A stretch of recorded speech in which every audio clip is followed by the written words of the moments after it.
안녕하셨습니까? 우리는 이제 지난 시간까지 중도에 대한 이야기를 했습니다. 중도는 불교의 가장 근본이 되는 이 세상을 바르게 보는 관점을 중도라고 부릅니다. 우리는 이 세상을 이해할 때 있는 것과 없는 것으로 구분해서 이 두 모순 구조 속에서 이 세계를 이해합니다. 그런데 부처님께서는 우리들이 세상을 보는 그와 같은 가장 근본적인 의식 구조에 문제가 있다. 이것은 세상을 바로 보는 정견이 되지 못한다. 이런 걸 깨달으신 거예요. 그래서 이제 부처님께서는 우리에게 정견을 깨달아서 일러주었고, 그게 바로 중도인 것입니다. 그래서 이제 중도에서 보게 되면 이 세상은 있는 것과 없는 것으로 나누어져 있지를 않습니다. 여러분들이 볼 때는 이 세상에는 있는 것은 있는 것이고 없는 것은 없는 것이죠. 그래서 여러분들이 생각할 때 가장 확실한 것은 있는 것은 있고 없는 것은 없다는 말입니다. 너무 쉬운 말 같지만은 사실은 이 말은 굉장히 중요한 의미를 지닙니다. 서양 철학의 역사는 있는 것은 있고 없는 것은 없다라는 기본적인 사유에서 출발을 합니다. 히랍에 파르메니데스라고 하는 철학자가 있는데, 이 철학자가 했던 말이 바로 있는 것은 있고 없는 것은 없다라는 말에서 이제 시작을 합니다. 매우 당연한 이야기 같은데 이 말을 계속해서 이제 이러한 사유를 이어가게 되면 우리는 어떠한 문제에 봉착하게 되느냐 하면, 있는 것은 있고 없는 것은 없기 때문에 없는 것은 사유할 수조차도 없죠. 우리가 무엇에 대하여 생각해야 되는데 그 대상 자체가 전무하다고 한다면 우리는 그것은 무에 대해서는 생각할 수도 없고 존재할 수도 없죠. 그러면 이 세상은 오직 있는 것만 있겠죠. 그럼 있는 것만 있다고 하면은 이 세상은 없는 것은 없으니까 이 세상의 모든 것들이 이 세상은 그러니까 꽉 차 있는 거죠. 있는 걸로. 없는 것이 없으니까. 그렇게 될 때 우리에게 이제 어떤 현상이 벌어져요? 운동이 가능하겠습니까? 내가 운동한다는 것은 공간, 비어있는 아무것도 없는 곳이 있어야죠. 여러분이 오늘 오실 때 무엇이 꽉 차 있었다면 여기 오실 수 있어요, 없어요? 오면서 보니까 자동차가 좀 정체만 돼도 오기가 어렵더라고요. 근데 빈 공간이 없이 꽉 차 있다면은 움직일 수 없겠죠. 그러면 운동도 부정해야 되고 또 변화도 부정해야 돼요. 왜냐하면 이제 변화라는 것은 있던 것이 없어지고 없던 것이 생기는 것이 변화죠. 맞죠? 그럼 변화를 설명할 수가 없어요. 그래서 이제 이 파르메니데스를 이제 따르는 그 학파에서는, 그러니까 우리가 보고 있는 변화라거나 생성, 운동 이런 건 다 착각이다. 실제로 있는 것만 있어야 되지 않겠느냐. 그러면 이제 우리가 보고 있는 이 세상의 모든 현상들은 실제합니까? 현상입니까? 우리가 지금 착각하고 있는 것이죠. 있는 것만 있어야 되니까. 그래서 결국은 있는 것을 긍정하다 보니까 이 세상에 있는 모든 것들을 부정해야 되는 이러한 모순에 빠져버리는 거예요. 그럼 또 이제 없는 것이 있다 할 수는 있겠어요, 없겠어요? 없는데 무슨 없는 것을 있다고 말해? 없는 것을 있다고 하는 것은 말 자체가 모순이죠. 그래서 이제 있는 것만 있다고 해야 되고, 그럼 참으로 있는 것이 뭘까? 막 이런 식의 이제 그 사유가 서양 철학에서 기본이 되어 가지고 지금 우리가 알고 있는 서양의 모든 철학들은 있다와 없다라고 하는 두 모순 구조 속에서 사유하고 그 사유 결과물로서 나타난 이론들을 철학이라고 불렀던 것입니다. 그런데 부처님께서는 있다라는 말이나 없다라는 말 자체가 굉장히 무의미한 말이다.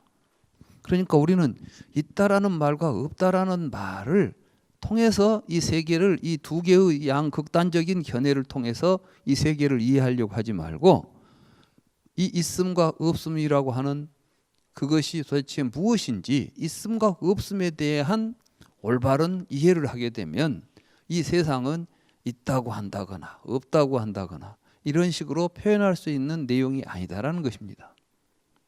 그러면 무슨 말이냐 이게. 있는 것은 없어질 수 있겠어요, 없겠어요? 예? 있으니까 안 없어지는 거야. 없는 것은 생길 수가 있겠어요, 없겠어요? 생길 수도 없는 거예요. 그러니까 있는 것은 있어야 되고 없는 것은 없어야 되는 거야. 우리는 이러한 딜레마 속에서 이 세상을 보고 있는 거예요. 그러니까 여러분들은 생사라는 것은 그런데 어때요? 없던 내가 생겼다가 있던 내가 없어지지요. 그러니까 이제 생사에서 없던 내가 있게 된다니 없던 내가 있을 리가 없는 거예요, 이제. 그러니까 전생을 생각해 봐요. 내가 어디서 왔겠지. 그러니까 지금 우리 눈앞에는 안 보이지만 여러분들이 이제 제 주먹이 보입니까? 안 보입니까? 제 왼손 주먹이 안 보이죠? 보이죠? 밑에 있다가 올라와서 이제 나타났잖아요. 그 다음에 사라졌죠.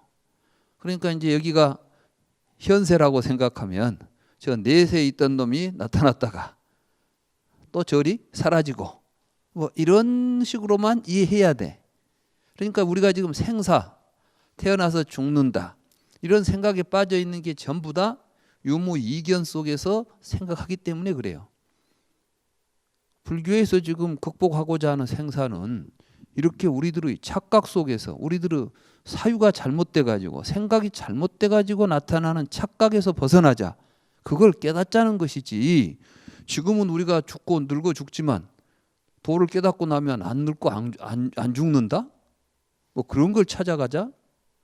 생사 문제를 해결하자. 그러니까 이제는 태어나지도 않고 죽지도 않는, 그 말도 안 되는 이야기죠. 태어나지도 않은. 요즘 우리 주변에 이제 아라한에 대한 정의를 뭐라고 하냐면은 이제 다시는 태어나지 않게 된대요. 뭐 지금까지는 잘 태어나고 죽다가 갑자기 이제 진리를 깨닫고 나니까 안 태어나게 된다고요? 이해가 되는 말입니까? 아라한이라는 것에 대한 의미도 중도를 제대로 이해하지 못하면 안 되는 것입니다. 그러면 우리는 무엇이 있는 것이고 무엇이 없는 것인가? 부처님께서는 연기하면 있고, 조건이 있으면 나타나고 조건이 없으면 사라지는 거예요. 이게 우리가 말하는 있다 없다라는 것들이에요. 제 목소리가, 제가 이야기할 때 제 목소리가 있습니까 없습니까? 있죠. 제가 말하지 않을 때 제 목소리가 있습니까 없습니까? 그럼 목소리는 어떻게 있죠? 조건이 갖추어지면 있죠. 조건이 사라지면 사라지죠. 이 세상의 모든 것은 이렇게 조건에 의해서 나타나고 사라지고 있을 뿐이지, 무엇이 있다거나 없다거나 이렇게 말할 수 있는, 있다는 말이나 없다는 말로 지칭할 수 있는 존재는 단 하나도 없다. 이게 연기예요. 그러니까 연기의 관점에서 보면 있네 없네 하는 말로서 규정하고 인식할 수 있는 대상들이 실제로는 있습니까 없습니까? 그걸 공이라고 불러요. 공. 그러니까 색즉시공 공즉시색, 그렇게 말하는 거야. 말하자면 우리가 있다고 말하는 것도 다 연기한 것이고, 그 연기한 구조 속에서 없는 것도 나타날 수 있는 거예요. 그러니까 세상의 모든 것은 지금 조건에 의해서만 나타나는 거야. 그럼 여러분들에게 나타나는 괴로움을 한번 이제 연기법으로 이야기해 봅시다. 그럼 여러분들이 지금 괴롭다 하는 괴로움은, 어디 괴로움이라는 놈이 여러분들 속에 들어와 가지고 속에서 지금 여러분 몸속에 머물고 있으니까 괴롭습니까? 그렇다면 이제 이 괴로움을 끄집어내야지. 어디로 들어왔는지도 알아야 되고. 그래서 괴로움이 들어온 놈을 못 들어오게 막고 들어온 놈을 끄집어내야 되겠죠. 괴로움이 그렇게 지금 여러분들 몸 안에 들어 있습니까? 아니야. 여러분들의 마음을 괴롭게 할 수 있는, 여러분들이 괴로움을 느낄 수 있는 조건이 지금 갖추어져 있는 거예요. 그러니까 이제 괴로움에서 벗어나려면은 속에 있는 괴로움이 있어서 끄집어내는 게 아니라 주변의 조건을 정리해버리면 괴로움이 사라지는 거예요. 그렇죠? 괴로움은 있어요, 없어요? 괴로움은 조건이 있으면 나타나서 있고 그 조건을 없애버리면 괴로움은 사라지게 돼 있어. 그러니까 우리가 괴로움을 극복할 수가 있는 거예요. 이게 연기법이에요. 이걸 중도라고 불러요. 그래서 중도를 떠나서 이야기하는 모든 이야기는 같은 말을 해도 중도 입장에서 하게 되면 있다 없다는 말을 자유롭게 할 수 있죠. 왜? 연기하니까. 연기한다는 것을 가지고 우리가 있다 없다는 말을 사용할 때는 있다는 말이나 없다는 말을 사용했을 때 이게 오류가 있습니까? 없습니까? 없어요. 그러니까 중도 입장에서는 있다 없다 이게 자유롭게 우리가 쓸 수 있는 말이지만은 중도를 벗어나게 되면 똑같은 말을 하고 있어도 다 근본에 어긋나는, 실상에 어긋나는 이야기가 되는 것입니다. 이제 이러한 중도를 우리는 지난 시간에 여러 가지 관점에서 살펴보았죠. 그러니까 뭐 세계라는 것이 있어가지고 이것이 영원히 있냐 영원히 없냐 뭐 이런 이야기들, 이런 것들은 벌써 뭐가 있다는 생각을 하니까 하는 이야기예요. 세계라는 것은 연기하고 있어요. 세계가 없다는 이야기가 아니라 세계가 연기하고 있는데, 연기하는 세계는 어디에서 연기하느냐? 우리는 또 연기법을 이야기할 때 가장 기본적으로 부처님의 연기법은 마음에서 연기한다는 것을 이야기하는 거예요. 세상에 있는 모든 존재들은 여러분들의 마음에서 일어난 것들이에요. 기신론에 보면 심생즉 종종법 생이요 심멸즉 종종법 멸이다.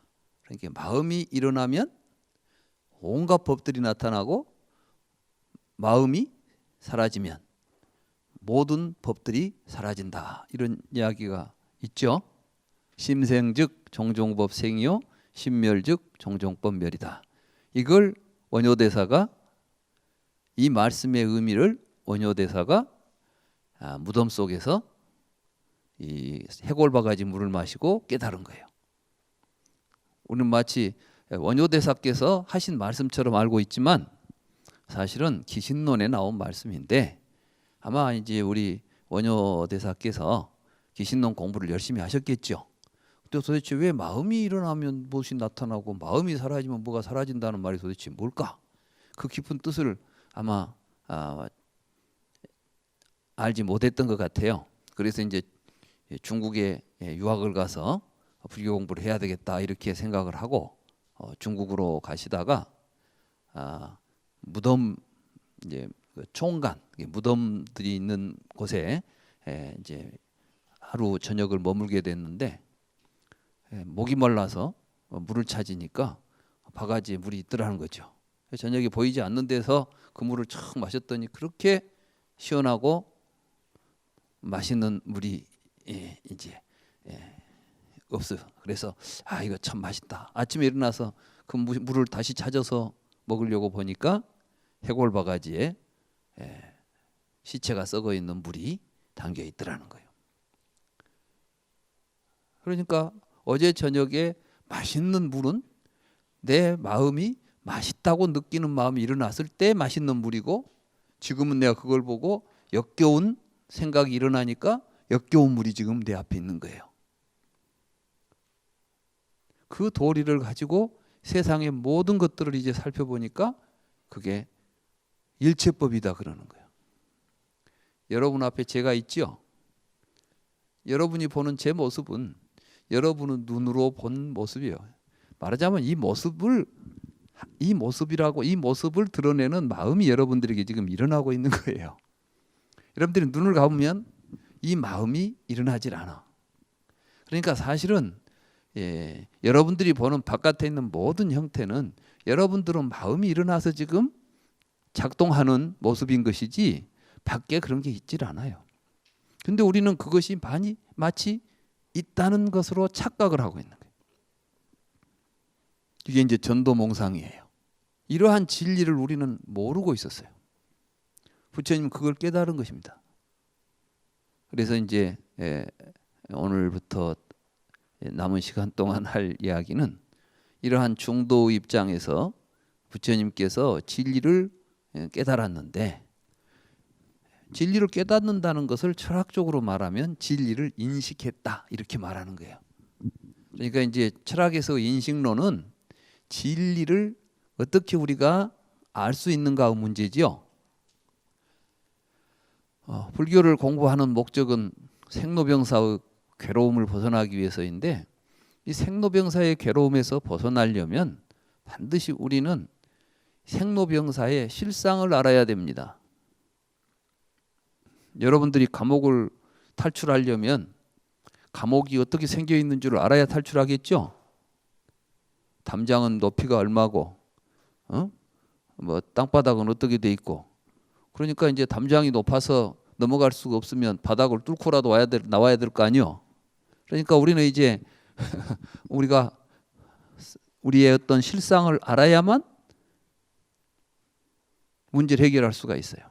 그러니까 우리 괴로움이 있다면, 우리가 괴로움을 극복하려고 한다면 우리를 괴롭게 하고 있는 이 괴로움의 실체가 뭔가 이걸 알아가지고 거기로부터 벗어날 수 있는 길을 찾는 게 불교인 것이죠. 그러니까 불교의 깨달음이라는 것은 그러한 목적과 의미를 가지고 추구하는 것이지, 그냥 맹목적으로 뭐 부처님이 앉아서 보리수나무에 앉아서 어떻게 하다 명상하다 보니까 뭐 새벽에 별이 솟아오르고 그걸 보니까 갑자기 뭐 깨달음이 탁 왔다. 이건 이제 소설 같은 이야기죠. 실제로 경전에서는 부처님이 뭐 그런 별 보고 갑자기 깨닫고 이러지 않아요. 그러니까 견명성 오도했다는 이야기는 다분히 중국적인 이야기예요.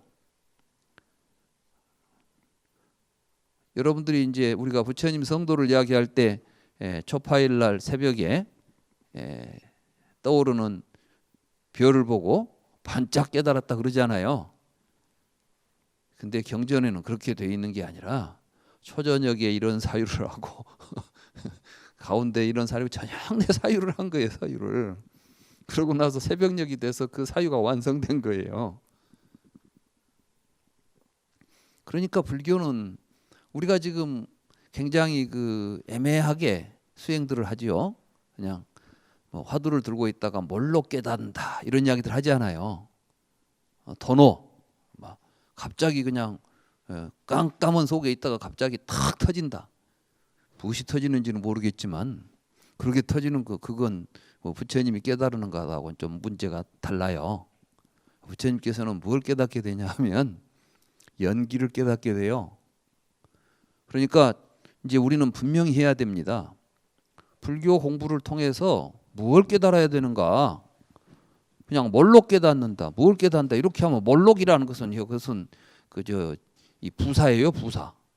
몰록이라는 것은 그냥 뜬금없이 갑자기 뭐 깨닫는다인데 내용이 없어요. 무엇을 깨닫냐는 것이 중요하지. 그걸 깨닫는데 단박에 깨달아도 좋은 것이고 탁 가서 천천히 깨달아도 좋아요. 중요한 건 뭐냐면 무엇을 깨닫냐는 문제죠. 그런데 우리 지금 주변에서 무엇을 깨달을 것인가에 대한 문제는 없어져 버렸어. 그러니까 이제 말하자면 우리가 어디를 간다 그러면은 목적지를 정해놓고 가자 그러는데 단박에 갈 수 있다. 차근차근 갈 수 있다. 이런 이야기만 하지 어디를 가는데 그 이야기는 빠져 있는 거예요. 지금 우리 주변에. 그래서 뭐 깨닫자는 이야기는 하는데 뭘 깨닫자? 내용이 없어요. 우리는 이제 부처님 경전에 나오는 불경에 나오는 부처님의 가르침을 통해서 이 시간에 이제 앞으로 남은 시간 동안 무엇을 깨달아야 할 것인가 이런 문제들에 대해서 정확하게 인식하는 그러한 시간이 될 것입니다. 바로 인식론이라고 하면 철학에서는 참된 존재 또는 참된 진리에 대한 인식을 우리가 어떻게 할 수 있는가 하는 그 이론을 다루는 분야를 철학에서 인식론이라고 부릅니다. 그럼 불교는 인식론이 없느냐? 다른 종교는 인식론이라는 게 없어요. 뭐만 있냐? 그럼 그냥 믿으면 돼요. 태초에 하나님이 천지를 창조했다. 그걸 우리가 인식할 수 있습니까? 없습니까? 알 수 있어요? 없어요? 불교에서는 믿습니까? 라고 묻지 않고 보았느냐? 이렇게 묻는 거예요. 그래서 못 봤다 그러면 다시 보여주는 거예요. 보여주고 이래도 못 봤느냐? 계속 보여줘야 돼. 이게 가르침이에요. 그러니까 부처님이 우리에게 가르쳐 준 건 뭐냐면 지금 부처님이 깨달은 내용을 우리에게 보여주면서 보라는 거예요. 그럼 누가 봐야 되죠? 내가 봐야 돼. 내가 못 보면은 아무리 뭘 보여줘도 못 보면 봉사한테는 아무리 뭘 보여줘도 장님은 볼 수가 없죠. 그래서 이제 우리 중생들을 보고 뭐라 하냐면 무목 중생이다. 눈이 없는 봉사 같은 중생들이다 이 말이에요. 그 말은 뭐냐면 지금 여러분들은 이 세계의 실상이 정난하게 연기의 도리가 작용되고 있는 세상에 살고 있어요. 이 세상에서 연기하지 않고 있는 건 아무것도 없어. 심지어 여러분들이 살고 있는 것, 여기에 있는 컵 하나, 물 하나 이런 것도 다 연기하고 있어요. 그런데 우리는 그걸 못 보고 있죠. 그러니까 부처님께서는 그 연기하고 있다는 사실을 깨닫도록 우리에게 보여주는 거예요. 그걸 통해서 우리가 스스로 보게 되겠죠.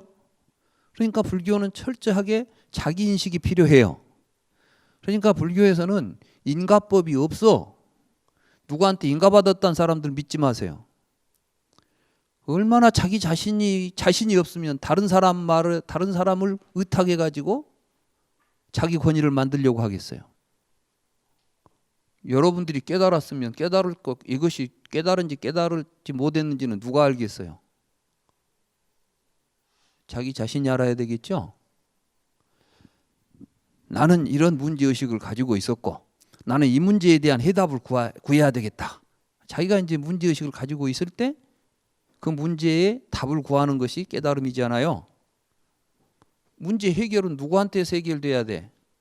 내 안에서 해결돼야 돼요. 남한테 가서 해결됐습니까? 안 됐습니까? 물어볼 필요가 있어요? 없어요? 근데 우리는 지금 그런 게 안 돼 있으니까.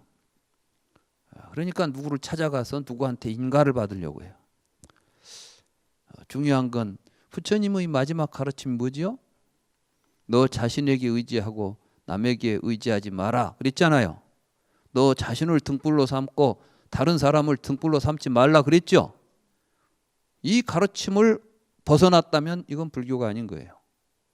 근데 우리 주변에 지금 막 누구한테 인가받으러 가고 누가 인가해주고 이건 아주 잘못된 이건 풍습입니다. 이건 잘못된 전통이에요. 우리가 이런 걸 이제 고쳐가야 됩니다. 부처님의 가르침에 입각해서 우리 스스로가 정말 내가 이 문제에 대해서 이제 해결했는가? 내 삶에 있어서 나는 의심이 없고 나는 이제 모든 번뇌로부터 벗어나 있는가? 정말 어떤 일이 닥쳐도 나는 내 마음이 움직이지 않고 편안하고 행복할 수 있는가? 자기 자신에게 물어야죠. 인가를 아무리 누가 해줬어도 마음속에서 번뇌 망상이 일어나고 욕망이 일어나고 있다면 그건 된 거예요? 안 된 거예요? 안 된 거잖아요. 그래서 우리가 이제 어떻게 그 진리를 인식해 가는가 이런 것들을 그 길이 과정이 무엇인가 이런 걸 정확히 알아야 됩니다. 우리가 이제 불경을 보게 되면은 불경 속에는 인식론이라고 할 수 있는 내용이 두 종류가 있어요. 하나는 어떤 거냐면은 여러분들이 경전에 보면 수도 없이 나오는 이야기가 뭐 초기 경전에 보면 눈으로 색을 보면은 보는 의식이 생긴다. 안과 색을 연하여 안식이 발생한다. 이런 이야기 나오죠. 그렇죠. 우리들은 뭔가를 보면 인식을 하게 된다 이 말이에요. 이게 이제 어떻게 보면 불교의 인식론처럼 보여요. 그런데 또 이와는 다르게 이런 선수행을 하게 되면 이제 구차재정이라는 이제 수행을 하게 되면 하나하나 뭔가 깨달아진다. 이런 이제 깨달음에 대한 이야기가 있어요. 그러니까 우리가 불경에 보면은 인식론이라는 철학적인 그 범주로 다룰 수 있는 내용이 전혀 다른 내용으로 두 가지가 등장한다는 거죠. 이런 내용들을 김동아 박사님이라고 계세요. 그분은 이제 우리 한국 불교학에서 현대 불교학을 이제 우리 한국에 기존의 강원을 중심으로 해서 이제 한문경전들 경전이나 외우고 했던 그 불교 공부법이 있었는데 개화기 이후에 이제 일본을 중심으로 해서 불교를 좀 더 현대적으로 이해하는 그러한 이제 학풍이 일어납니다. 그때 우리 한국에서 이제 그러한 내용을 일본에 가서 유학을 하셔가지고 현대적인 의미로 불교를 다시 재해석하고 강의를 시작하신 분이 김동아 박사님이라는 분이에요. 그분께서 이제 동국대 계시면서 사실은 이분은 우리 한국 근대 불교학의 그 토대를 놓으신 분이죠. 그래서 어찌 보면 이제 현대 근대 한국 불교의 불교학의 아버지다 이렇게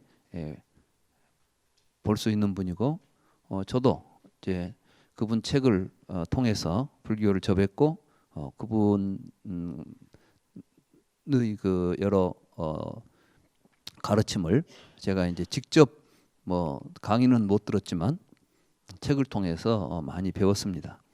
근데 이분이 이제 그걸 정확하게 잘 정리를 하셨어요. 여기 보면 여기 그 102쪽에 한번 잠깐 읽어볼까요? 붓다의 두 가지 인식설. 김동아 박사가 원시불교 사상에서 원시불교에서도 일심을 제법에 주로 하고 이로부터 일체의 현상이 연기되는 것이라고 보느니 많지 이에 인식론이 있어야 할 것은 당연한 일이다. 아니 단도직입적으로 말한다면 불교는 깨달음의 종교요 붓다는 깨달은 자이며 깨달음은 지식의 완성인 만큼 전 불교의 이론이 모두 인식론의 부분이 아닌 것이 없다. 그러니까 사실은 이제 불교는 근본적으로 인식론이 주가 돼 있어요. 참고로 이제 다음에 우리가 또 존재론을 이야기하게 되겠는데 불교에서는 인식론의 기초에서 존재론이 서요. 서양 철학이나 다른 철학에서는 존재론의 기초에서 인식론이 만들어집니다. 그 말은 무슨 말이냐면 일단 다른 모든 철학은 우리 밖에 무언가가 실제하고 있다. 우리와는 무관하게 무언가가 실제하고 있다는 것을 전제하죠. 그런데 그것이 무엇이냐라고 우리가 묻고 그것이 무엇인가를 바르게 인식하는 방법이나 또는 구조에 대해서 탐구하는 학문을 인식론이라고 불러요. 그러니까 존재가 있으니까 인식을 하죠. 쉽게 말하면 이게 책이죠. 왜 여러분들이 책을 인식합니까? 밖에 책이 있으니까 인식하는 거 아니에요. 여기 책상이 있죠. 왜 여러분들은 책상을 인식하죠? 밖에 있으니까. 그리고 밖에 있는 것을 우리가 아는 걸 인식이라고 불러요. 그래서 이제 그럼 저게 어떻게 있느냐? 이제 과학적으로는 이게 왜 있지? 이렇게 물으니까 과학적으로는 뭘로 만들어졌지? 이렇게 이제 생각해 간 거 아니에요? 그래서 원자로 만들어져 있구나. 우리가 이 세상은 원자로 만들어졌다는 것을 알게 됐죠. 원자를 인식하게 된 거예요. 아시겠어요? 원자를 인식해. 그렇게 해서 이제 존재에 대한 인식이 인식론이에요. 그러면 이제 불교에서는 존재를 어떻게 보느냐? 연기적으로 봐요. 그러니까 뭐가 그 자체로서 실체적으로 있다가 아니라 이 세상에 있는 존재라는 것은 사실은 마음이 없는 곳에는 존재가 나타나지를 않는다고 보는 거예요. 여러분들은 좀 이상하죠? 그럴 리가 있냐?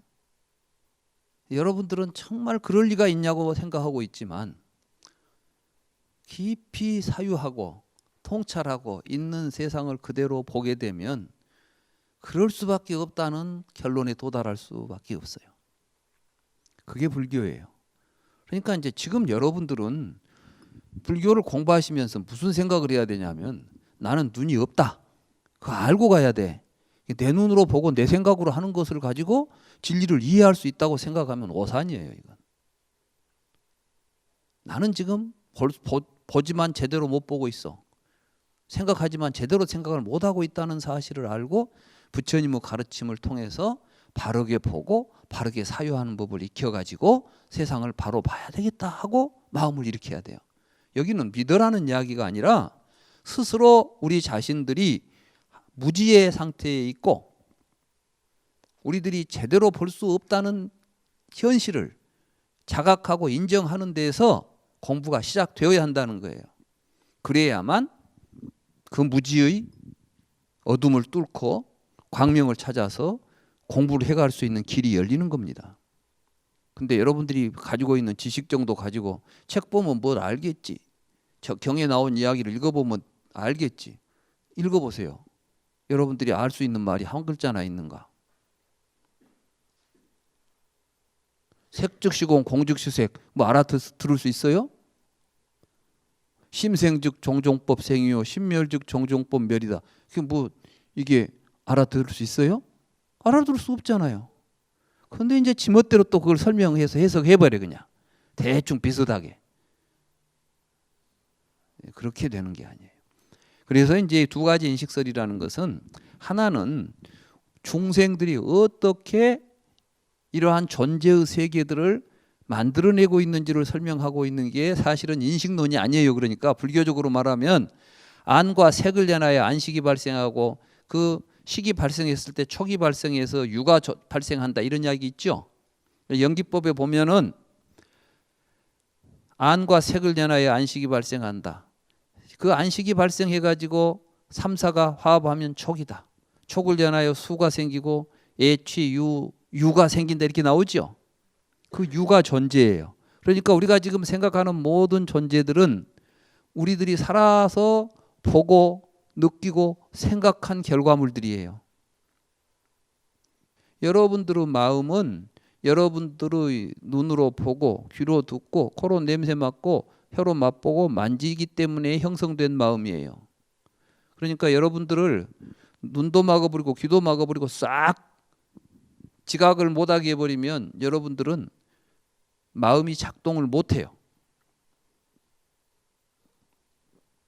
그러니까 이제 지적인 장애나 이런 것들이 사실은 태어나서부터 물론 선천적 장애도 있을 수 있겠죠. 근데 이제 중요한 게 뭐냐면 이런 걸 우리가 알아야 이제 불교를 통해서 불교를 바르게 알면 우리가 자녀를 키우고 교육하는데도 굉장히 도움이 돼요. 사실 요즘 보고 있으면은 너무 무지해가지고 지 자식을 낳아놓고도 어떻게 키울 줄을 모르고 그냥 학교에다만 던져놔요. 학교에서는 압니까? 그러니까 우리 교육이 지금 거의 엉망이 돼 있잖아요. 사실은 인간의 형성은 보고 듣고 냄새 맡고 맛보고 만지는 데서 출발해요. 그렇기 때문에 제대로 보고 제대로 느낄 수 있는 교육을 해줘야 되는 거예요. 이 마음이 어떻게 형성된 줄을 알고 그렇게 형성된 마음에 의해서 세상이 연기한다는 사실을 올바로 이해하면 우리는 세상을 다른 식으로 살 수밖에 없는 거예요. 그러니까 이제 불교를 바르게 이해하고 깨닫게 되면 우리의 삶이 달라지고 우리 자신이 달라질 수 있는 거예요.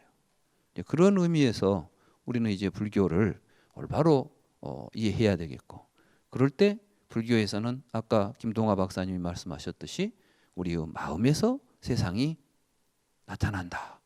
그 마음에서 세상이 나타나는 모습을 보여주는 것이 여기서 이 책에서는 지각적 인식설이라는 내용이고 그렇게 마음에서 일어난다는 사실을 통찰해서 깨닫는 것을 진정한 할까요? 뒤에 보면 이제 증오적 인식설이죠. 아, 내가 보고 있는 세상은 내 마음에서 일어나고 있구나라는 것을 깨닫는 것을 불교 깨달음이라고 그래요. 그러니까 결국 불교는 뭘 깨달아야 되느냐? 이 세상이 다 내 마음에서 벌어졌다. 이걸 아는 거야. 그래서 화엄경에서 약인욕요지 삼세일체불 응관법계성 일체유심조. 만약에 우리가 부처님이 뭘 깨달았는지를 알고 싶으면 삼세일체불의 깨달음의 내용을 알고 싶으면 일체유심조, 세상의 모든 것들이 다 마음이 만들어낸 것이라는 것을 깨달으면 된다. 이런 이야기예요. 그러니까 항상 불교를 공부하실 때 일체유심조 이걸 항상 명심하시고, 그래서 이제 우리의 마음에 대한 올바른 깨달음을 우리가 구해가야 되겠다. 이런 생각을 가지고 공부를 해야 됩니다. 이번 이제 인식론의 그 고찰, 인식론을 살피는 시간에는 그런 문제들을 가지고 공부해 나가도록 하겠습니다. 우리는 지난 시간에 불교는 우리들의 인식의 기초에서 존재를 이야기한다. 그러니까 우리가 이 세상에 존재한다고 하는 모든 것들은 우리에게 인식된 것입니다. 그러니까 우리에게 인식될 때 그것이 존재가 되는 것이지 존재를 인식하는 것이 아니라는 말씀입니다. 근데 참 이 말씀이 납득하기 어렵지요. 밖에 있으니까 내가 보는 것이지 보니까 있다는 게 무슨 말이냐 이렇게 참 그렇습니다. 우리는 지금까지 그냥 밖에 있는 것을 내가 보고 있다고 하는 생각에 젖어서 살아왔습니다. 예를 들어서 지구가 돈다는 걸 여러분들이 지금도 그렇게 실감이 납니까? 그저 과학자들이 돈다고 하니까 도는가 보다 하지, 여러분들이 볼 때는 지구가 돌고 있지 않아요. 지구는 가만히 있는 것 같죠? 얼마나 빨리 도는 줄 아십니까? 이 지구가 1년에 도는 거리가, 이제 움직이는 거리가 태양의 주위를 돌잖아요. 아마 이것은 제트기보다 몇십 배 빠른 속도로 돈답니다. 그리고 자전을 하잖아요. 하루에 한 바퀴씩을 도는데 그 한 바퀴 도는 속도가 말하자면 하루에 지구를 한 바퀴 도는 속도로 도는 거예요. 말하자면 이해가 되죠? 그러니까 24시간에 제트기를 타고 서울에서 출발해가지고 다시 돌아오는 속도, 제가 볼 때는 아마 한 시속 한 700-800km 정도는 돼야 되지 않을까 싶어요. 그 정도 돼야 돌아올 겁니다. 그러면 그 빠르기로 여러분들이 지금 돈다고 생각하십니까? 아니죠. 그렇습니다. 여러분들이 아무리 믿기지 않아도, 아무리 여러분들이 마음에 들지 않아도 진실은 진실입니다. 그래서 이제 우리는 부처님께서 말씀하신, 부처님은 바로 그런 말씀을 하셨어요. 우리는 어떤 식으로 진리에 접근해 가야 할 것인가?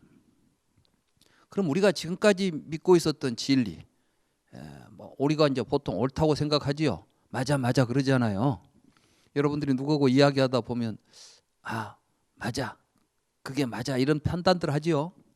그럼 어디에 근거해서 여러분들이 그 판단을 하십니까? 정말 맞기 때문에 맞다고 판단하십니까? 여러분이 그냥 맞은 것 같아서 맞다고 하십니까? 그냥 맞은 것 같지요. 근데 어째서 그걸 맞은 것 같다는 생각을 하게 될까요? 그것도 몰라. 여러분들은 그냥 그래 놓고는 내 생각이 맞아, 그리고 그것만 고집해 버리는 거야. 그러니까 말도 안 되는 걸 놓고 막 싸우고 앉아 있는 거지. 지금 우리 세상이 그래요. 이 세상의 모든 투쟁, 갈등을 보면 말도 안 되는 생각을 가지고 하면서 자기 고집을 하니까 나타나는 현상들이에요. 조금만 깊이 생각해 보면 다 버려야 돼. 그리고 정말 우리가 찾아야 될 진실은 그곳에 있지 않아요. 부처님께서는 우리에게 바로 우리는 어떻게 하면 진실에 접근할 수 있는가, 이 길을 알려주신 거예요. 그래서 오늘 이제 그 이야기를 좀 이 시간에는 하려고 합니다. 한마디로 말해서 부처님이 보시기에 이 세상은 모두가 다 정견을 잃어버렸어요. 세상을 바로 보는 법을 모르고 사는 거예요. 이 정견이 아닌 것을 부처님은 사견이라고 불렀어요. 사견. 이거 보통 삿된 견해라고 그러죠. 이 사견이라는 말은 어떤 말이냐면 미차 뒷띠라고 불려요. 미차. 이게 미차라는 것은 뭐냐면은 서로 어긋나는, 모순되는, 상반되는 이런 거예요. 이 세상 사람들은 만나보면 서로 상반된 견해들을 가지고 대립하고 있어요. 여러분들이 이제 집에서 자녀하고 같이 이야기도 하다 보면 서로 안 맞죠. 한 식구도 안 맞은다니까. 부부간에는 잘 맞아요? 안 맞아요. 여기도 안 맞아. 그런데 꼭 나는 내가 맞은 것 같아. 그죠? 그냥 내 식대로 해야 되겠어. 근데 상대방은 또 아니래. 답답하지. 그래서 서로 싸우는 거예요. 이게 불교 공부를 잘하면 사실은 가정도 화목해지고 부모와 자식 간에도 문제들이 다 해결돼요. 실제로 이제 제가 우리 집에서 이제 실험을 많이 하죠. 그래서 애들하고 있으면서도 애들을 이제 보면 내가 내 고집을 안 해요. 왜냐하면 지금 내 이야기 꺼내놓고 고집해봐야 서로 다툼이 일어나게 돼요. 그래서 스스로 깨달을 수 있도록 나를 비워놓고 계속해서 이제 그 애들의 뜻을 맞춰가면서 이제 살피는 것이죠. 왜냐하면 어차피 그 애와 상대적으로 내가 가지고 있는 내 생각은 나도 어차피 미차예요. 나도 사견인 거야. 서로 대립돼 있다면. 정견의 입장은 뭘 보게 되냐면 저 생각이 어디서 나오고 있는가를 통찰해 가지고 저런 생각이 잘못된 것이 있으면 바로 잡아줄 수 있는 그러한 입장에서 한 단계 위에서 바라봐야 돼요. 그러니까 이제 불교 공부를 했으면 집에서 자식이나 뭐 배우자하고 막 의견을 가지고 대립할 게 아니라 지금 우리 자식은 이런 생각이 있구나. 이 생각은 이러한 인연에서 나오고 있구나. 이런 걸 이제 통찰해 봐가지고 그게 잘못되어 있으면은 어디서부터 좀 바로잡아가지고 생각을 바꾸도록 해볼까. 이런 걸 연구해야 되겠죠. 그러지만 내 말이 맞아, 너는 틀려 하고 싸울 필요가 없다니까. 그래서 이제 불교 공부를 해서 조금 이렇게 이제 이 깨달음을 좀 얻게 되면 이제 세상을 보고 살아가는 방법이 달라져요. 안 싸우게 돼. 그러니까 불교 공부를 그 사람이 제대로 했냐 안 했냐 이걸 보려면은 내 말이 맞다 하고 싸우고 있으면 아직 먼 사람들이에요. 중생들은 다 다른 생각하게 돼 있어. 이제 그것이 왜 저 중생은 저런 인연에서 이런 생각을 갖고 있게 되겠구나, 이런 걸 이렇게 볼 줄 알아야 돼요. 이런 걸 우리가 이제 보통 말하면 타심통이다 이렇게 말하는 거지. 사람 속이 지금 지가 뭔 생각하는지를 어떻게 압니까?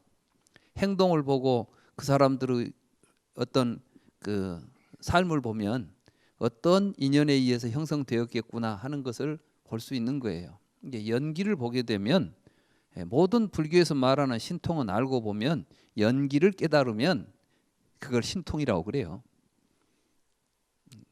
그래서 이제 숙명통을 했다.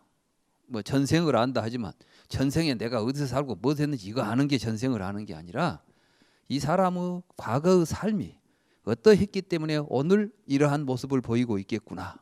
천안통이라는 건 이 사람이 죽으면 어디로 가겠다는 걸 아는 걸 천안통이라고 그러잖아요.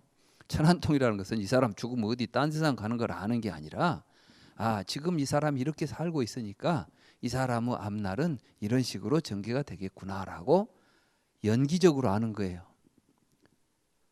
조건에 의해서 어떤 현상이 나타나는 것은 법으로 정해져 있어요. 그래서 부처님께서는 이 세상의 모든 존재를 다르마, 법이라고 그랬어요. 왜? 모든 존재는 법칙에 의해서 움직인다니까. 그 존재에 의해서 움직이지 않아요. 같은 물도 온도가 높고 이렇게 되면 위로 올라가 가지고 구름이 돼요. 그죠? 그렇지만 또 어떤 기압이 낮아져 가지고 그렇게 되면 또 비가 돼. 산에서 흘러다니면은 개울물이 되고 강에서 흘러가면은 강물이 돼. 이게 다 그 조건에 의해서. 그죠? 이 세상에 있는 모든 존재들은 강물이 있어서 흘러다니질 않아. 물이 흘러다닐 수 있는 조건이 되면 강물이라고 우리가 부르는 것이고, 하늘을 떠다닐 수 있는 조건 아래 있으면 구름이라고 부르는 것이고, 밑으로 떨어져 내리는 조건 아래 있으면 우리는 비라고 부르는 것이지, 비가 있어서 내리고 구름이 있어서 떠다니고 강물이 있어서 흘러다니고 이러질 않는다니까. 그래요, 안 그래요? 그러니까 하늘에 떠다니던 구름을 밑으로 내려올 때는 그때는 이제 구름이라고 안 부르지요. 내려오던 물방울이 이제 땅 위에 흘러다니면 그때는 비라고 안 부르지 않아. 세상의 모든 존재는 이렇게 다르마 법이 있어요. 그래 그 법을 우리가 알아야 된다고. 그 법을 알아야 악법, 우리에게 필요 없는 것, 쓸모 없는 것, 우리를 해롭게 하는 이런 법은 이제 악구살라, 꾸살라 그러는 게야. 좋은 것, 좋지 못한 것 그래요. 이 세상에는 좋은 것도 있고 좋지 못한 것도 있죠. 우리 그걸 분별할 줄 알고 좋은 법을 늘리고, 그러니까 이제 좋은 다르마들이 형성되도록 하고 못된 다르마들이 소멸하도록 우리의 삶을 이끌어가면 행복해지는 거예요. 그러니까 연기의 도리를 잘 깨달으면 이제 자제하게 되는 거예요. 이 자제하는 것을 신통이라고 부르는 것이고, 그러니까 불교 공부에서 신통이 안 생긴다고 하는 것은 사실은 거짓말이야. 신통이 생겨. 근데 그 신통이 여러분들이 알고 있는 식으로 신통이 안 생긴다는 거예요. 말하자면 막 하늘을 날아다니고 막 뭐 전생을 보고 막 이런 신통이 아니라, 연기를 보게 되면 실상을 알게 되고, 실상을 알게 되면 지혜가 생겨서 지혜로 통찰하면 이 모든 다르마들의 생기고 없어지는 도리를 안다. 그래서 그 도리에 맞추어서 살 수 있다. 그러니까 이 연기법의 도리는 깨달아야만 알아야만 써먹을 거 아니요. 그죠? 우리가 연기의 도리를 알아야 그 연기의 도리를 가지고 사는 것이 불자들이에요. 그러니까 이제 우리 불교 공부하는 분들은 이 연기의 도리를 잘 깨달아야 돼요. 근데 이걸 모르기 때문에 사람들이 전부 사마디띠에 빠져 있는 거예요. 이 사마디띠는 뭐냐면 아까 유다, 무다라고 하는 이 두 개의 어떤 견해 가운데 나는 이것이 있다고 생각해, 나는 없다고 생각해. 그럼 둘이 싸우는 거야 이제. 신이 있어요, 없어요? 그러면 이제 유신론자와 무신론자가 싸워. 맞죠? 신이 있다는 사람하고 없다는 사람하고 싸우고 있잖아요.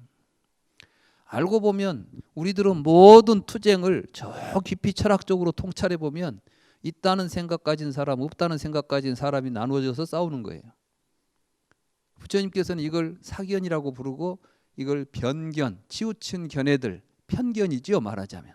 그래서 이걸 떠나서 이 둘을 중간에서 바라보라는 거야.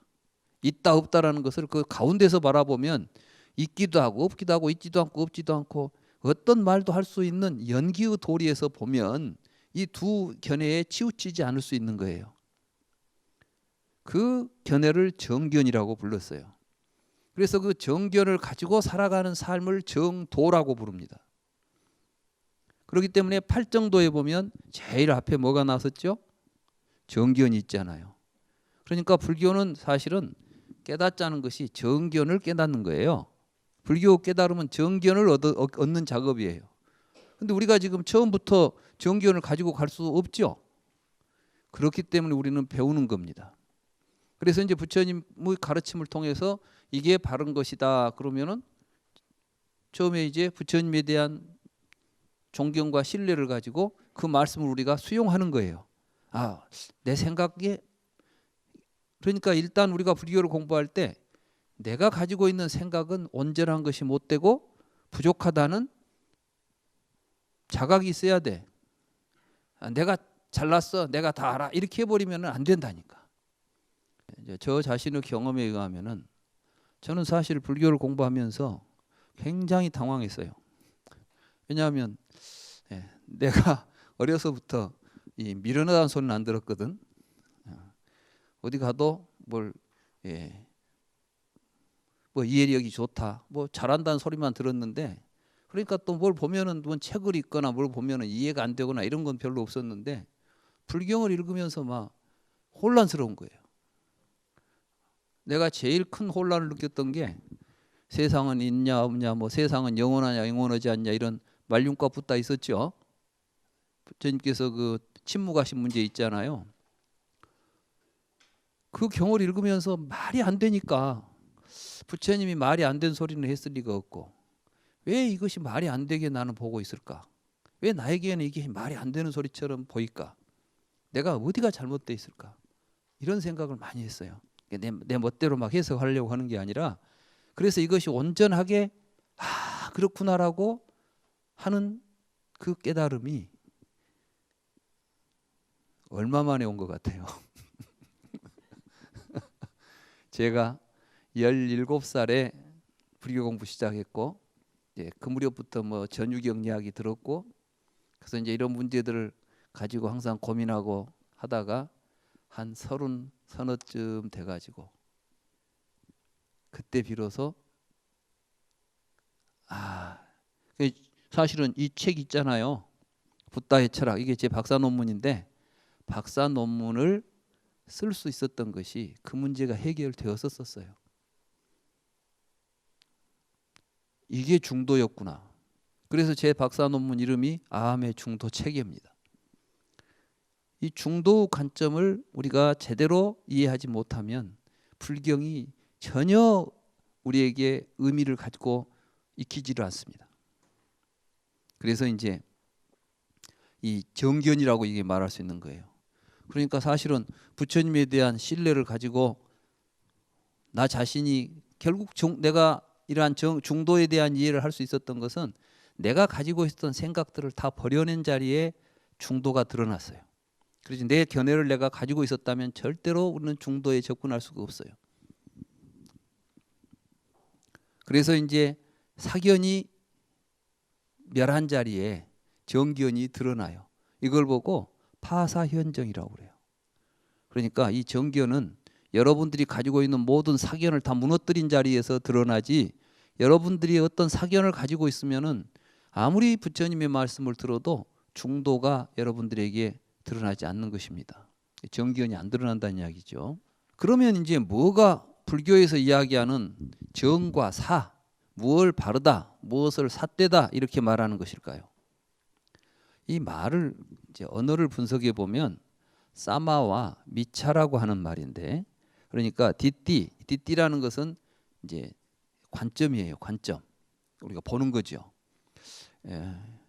여러분들이 한 가지 명심해야 될 것, 주의해야 될 게 뭐냐 하면, 여러분들은 세상을 그냥 보지 않아요. 여러분들은 뭔가 어떤 관점에서 보게 돼 있어요. 다시 말해서 자기는 아주 공정하게 본다고 말해요. 그런데 절대로 공정하게 우리는 볼 수가 없어. 또 중생들은 그걸 정말 공정하게 보려면은 아상이 다 떨어져야 돼. 욕심이 다 없어져 버려야 돼. 그리고 보면 그때 보여요. 그러니까 조금이라도 나라는 생각이 자리 잡고 있고 이렇게 되면 우리들의 의식 자체가 작동하는 원리가 그걸 중심으로 해서 작동하게 돼 있어요. 여러분들 우리 주변에 있는 여러 사건들을 보면 아무것도 아닌 이야기가 커져요. 왜? 이런 미차를 가지니까, 서로 다른 생각을 가져버리니까, 관점을 달리 가지고 막 보게 되니까. 그래서 이런 모든 관점을 놓아버린 자리에서 사실은 열반이 있는 거예요. 그러니까 이 열반이라는 거는 다른 게 아니에요. 지금 여러분들은 전부 어디 하나의 자기 관점을 가지고 세상을 보니까 그걸 버리고 세상을 볼 때 세상이 여실하게 보이는 게 있는 그대로. 그래서 이제 정견, 사견이라고 할 때 미차는 서로 이렇게 대립된 견해라면, 사마라는 말은 무엇이냐면은 일치한다는 뜻이 있어요. 일치한다. 어디에서 일치하냐 하면 누가 옳으냐 하는 데가서 일치하는 것이 아니라 A와 B가 서로 싸우고 있는데 누가 옳냐고 하는 데서 일치하는 것이 아니라 그 사건을 위에서 바라보면 싸울 일이 아닌데 싸우고 있다는 점에서 일치하게 되겠죠. 문제될 것 없는 걸 문제 삼는 것이죠. 불교에서 생사 문제가 바로 그런 거예요. 우리는 태어나서 죽는다는 생각 가지고 어떻게 해서 죽은 뒤에 어디로 갈까 막 죽은 뒤에가 있다 없다 이렇게 싸우지 않아요. 그죠? 상견과 단견이 그런 겁니다. 상견은 뭐냐? 우리가 죽은 뒤에도 윤회를 한다는 거야. 다음 세상에 간다고 하면 상견이지. 어떤 사람들은 죽으면 그만이라고 생각해. 그러면 단견이야. 왜 그걸 싸워? 지금 뭔가 하나 있다고 보는 거야 이게. 살다가 아주 없어질 놈 아니면 살고 나서 다음 세상에 가서 또 살 놈이 있다는 생각을 하는 거지. 근데 부처님 보니까 없어 그게. 사는 동안도 그놈이 없어요. 근데 그놈이 죽은 뒤에 오고 갈 놈이 있겠어요? 사는 동안도 없는 놈인데. 근데 그걸 못 보니까 치우친 견해들이 대립해. 서로 있다 없다를 갖고 싸워요. 그러니까 헛개비를 놓고 싸우는 거지. 지금 우리가 사회적으로 일어나는 모든 이슈들을 보면 헛개비를 가지고 싸워요. 남북 문제 볼까요? 지금 우리 국민들이 우리 대한민국 국민 또는 조선족이 다 같이 지금 남북이 갈라져야 될 이유가 있어요 없어요? 예? 통일 못할 이유가 없어요. 근데 지금 헛개비들이 나와요. 개인적인 욕망들이 있죠. 통일이 되면 좋겠다. 통일이 해서는 안 되겠다. 지 생각이 이론을 만들어 그래가지고 싸우는 거예요. 세계적인 모든 분쟁과 투쟁을 보면 다 그 속에는 정견이 없는 상태에서 사견들의 대립인 것입니다.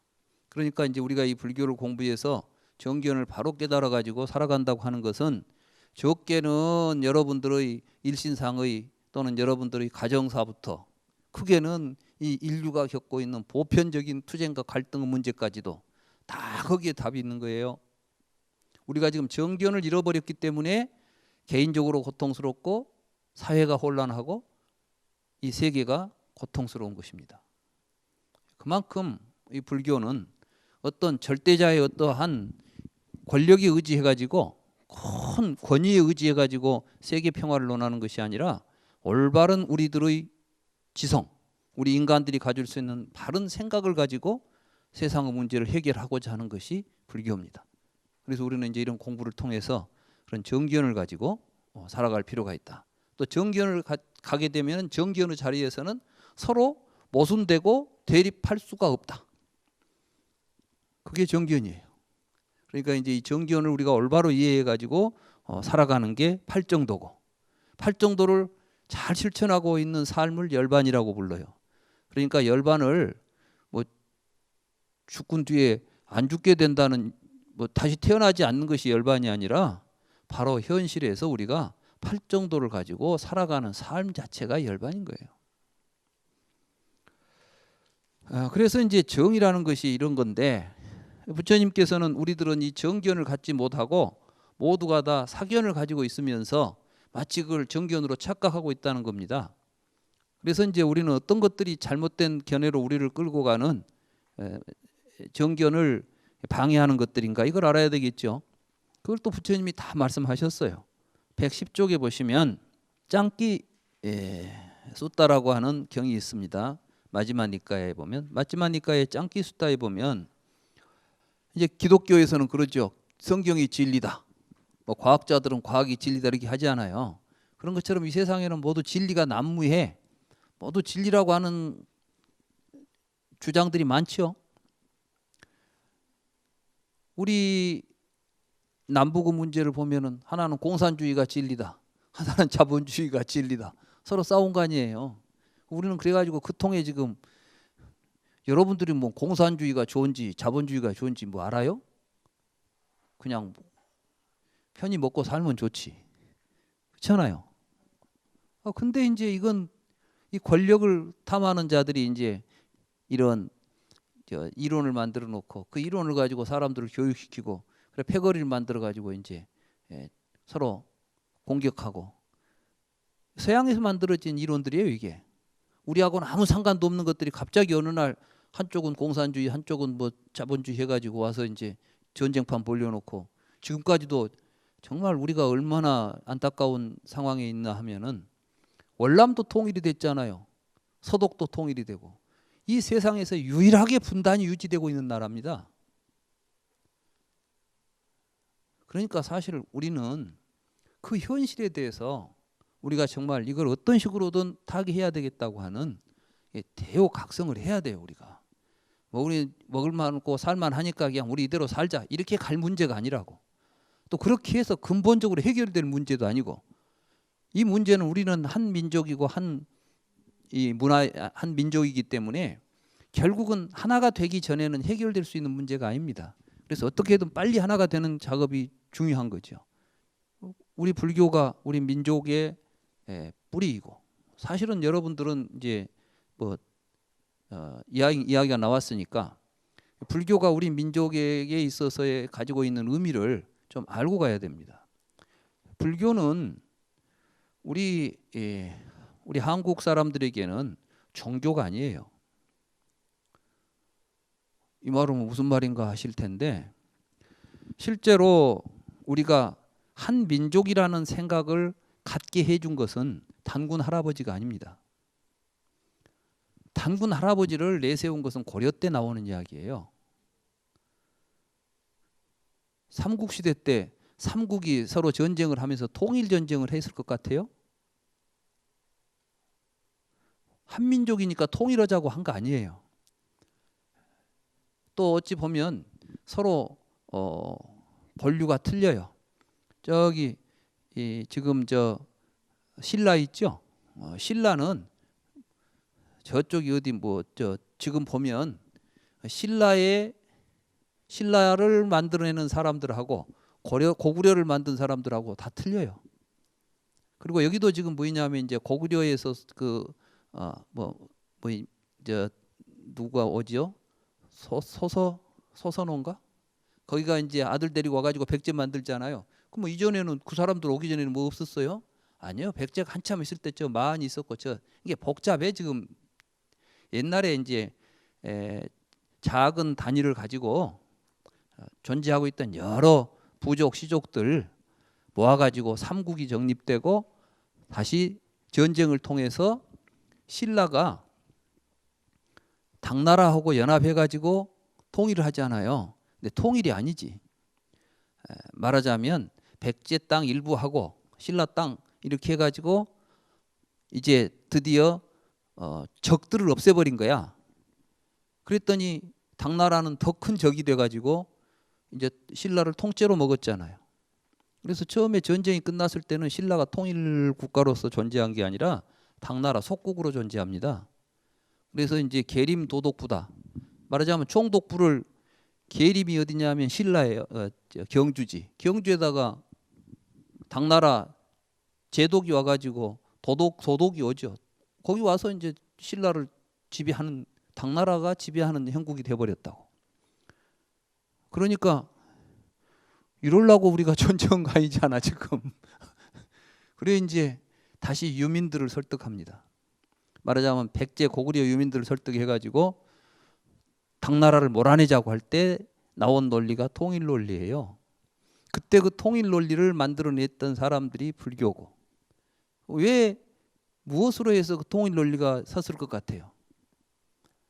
우리 같이 가자 할 때 무엇을 가지고 같이 가자? 당군 할아버지? 당군자는 그때 한마디도 안 나와. 무엇으로써? 불교로.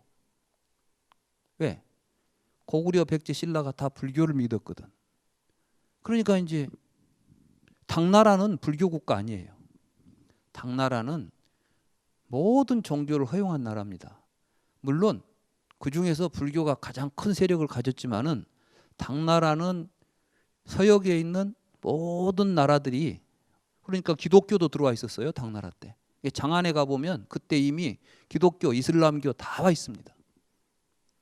그러나 이 삼국은 불교를 국교로 삼아서 불교 국가였어요.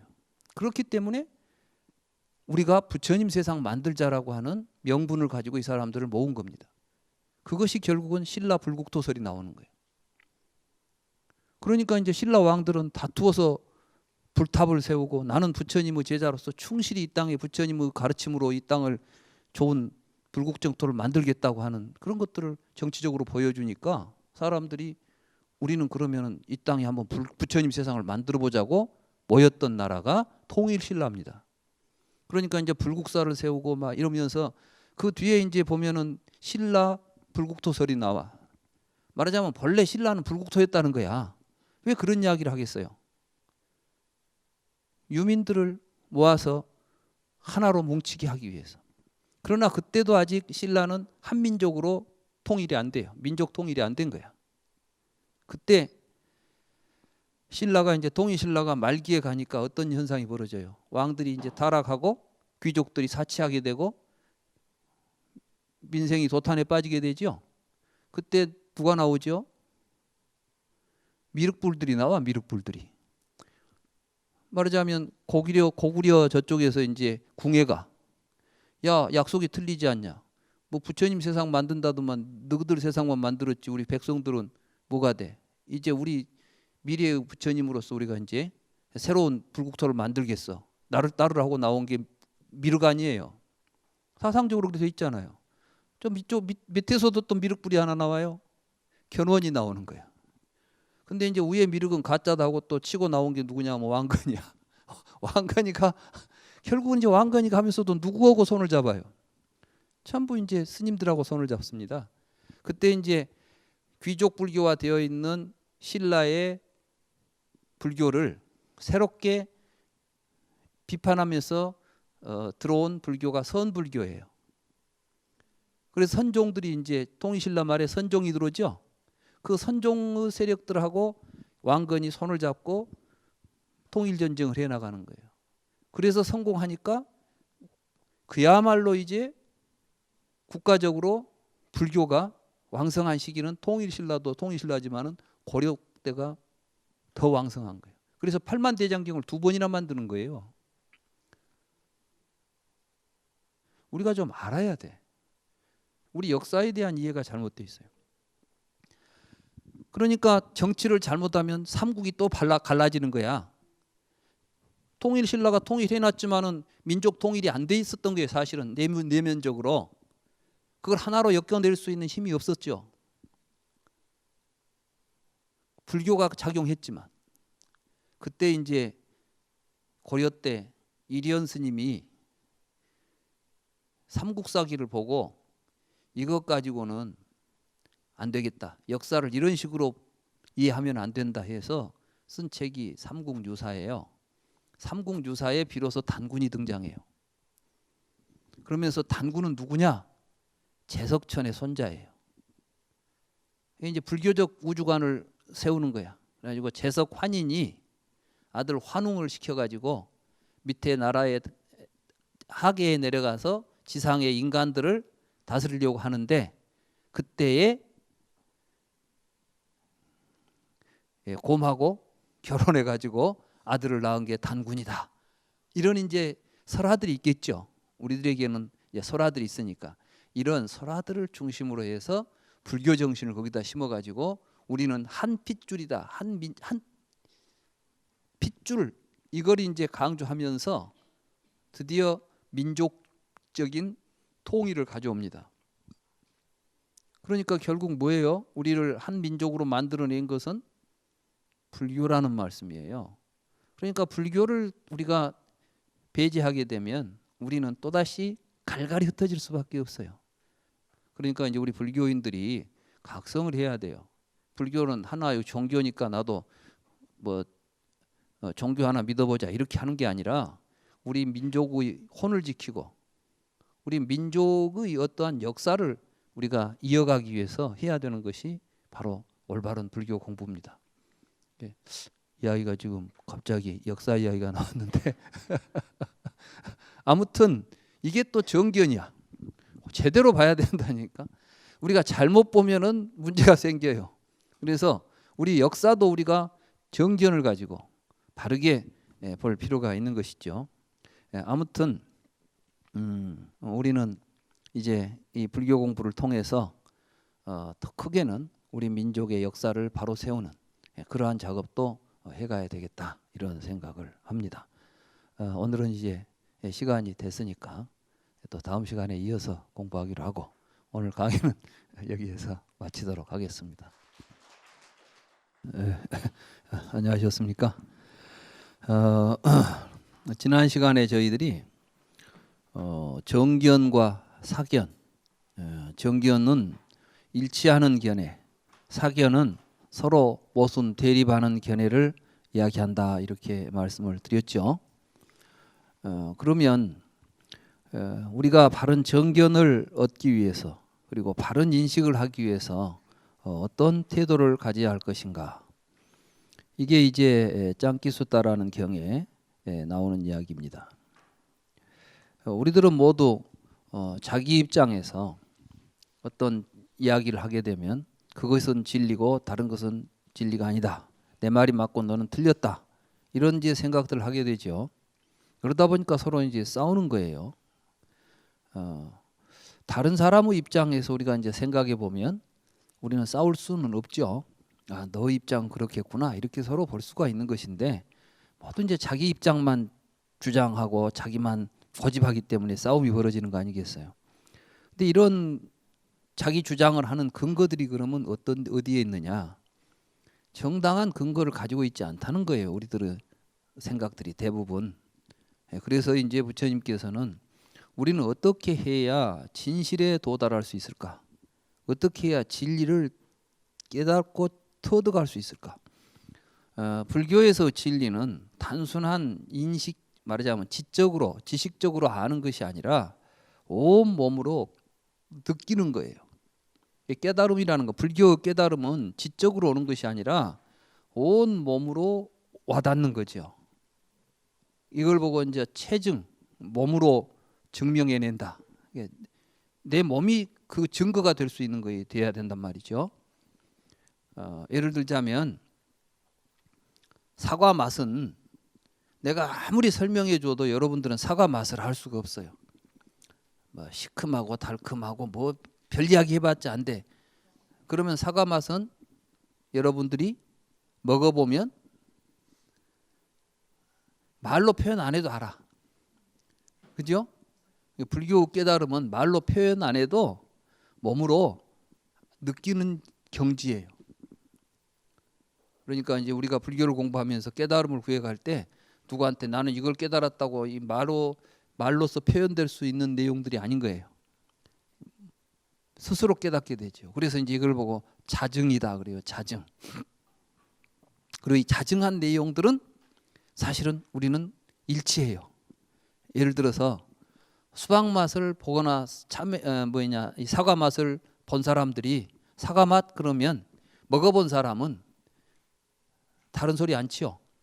그냥 설명 안 해도 사과 맛 그러면 서로 알아버려 그냥. 이거 싸마는 이런 경지예요. 그러니까 우리가 몸으로 체득한 이 진리들은 서로 모순 대립할 수가 없는 거예요. 우리는 이제 말로서 만들어진 이론을 가지고 대립하지 실제로는 진리는 말로서 만들어내는 이론 속에 있지 않아요. 불교는 그 진리를 찾아가는 겁니다. 그래서 이제 그 진리를 찾는 길을 앞으로 이제 이야기할 거예요.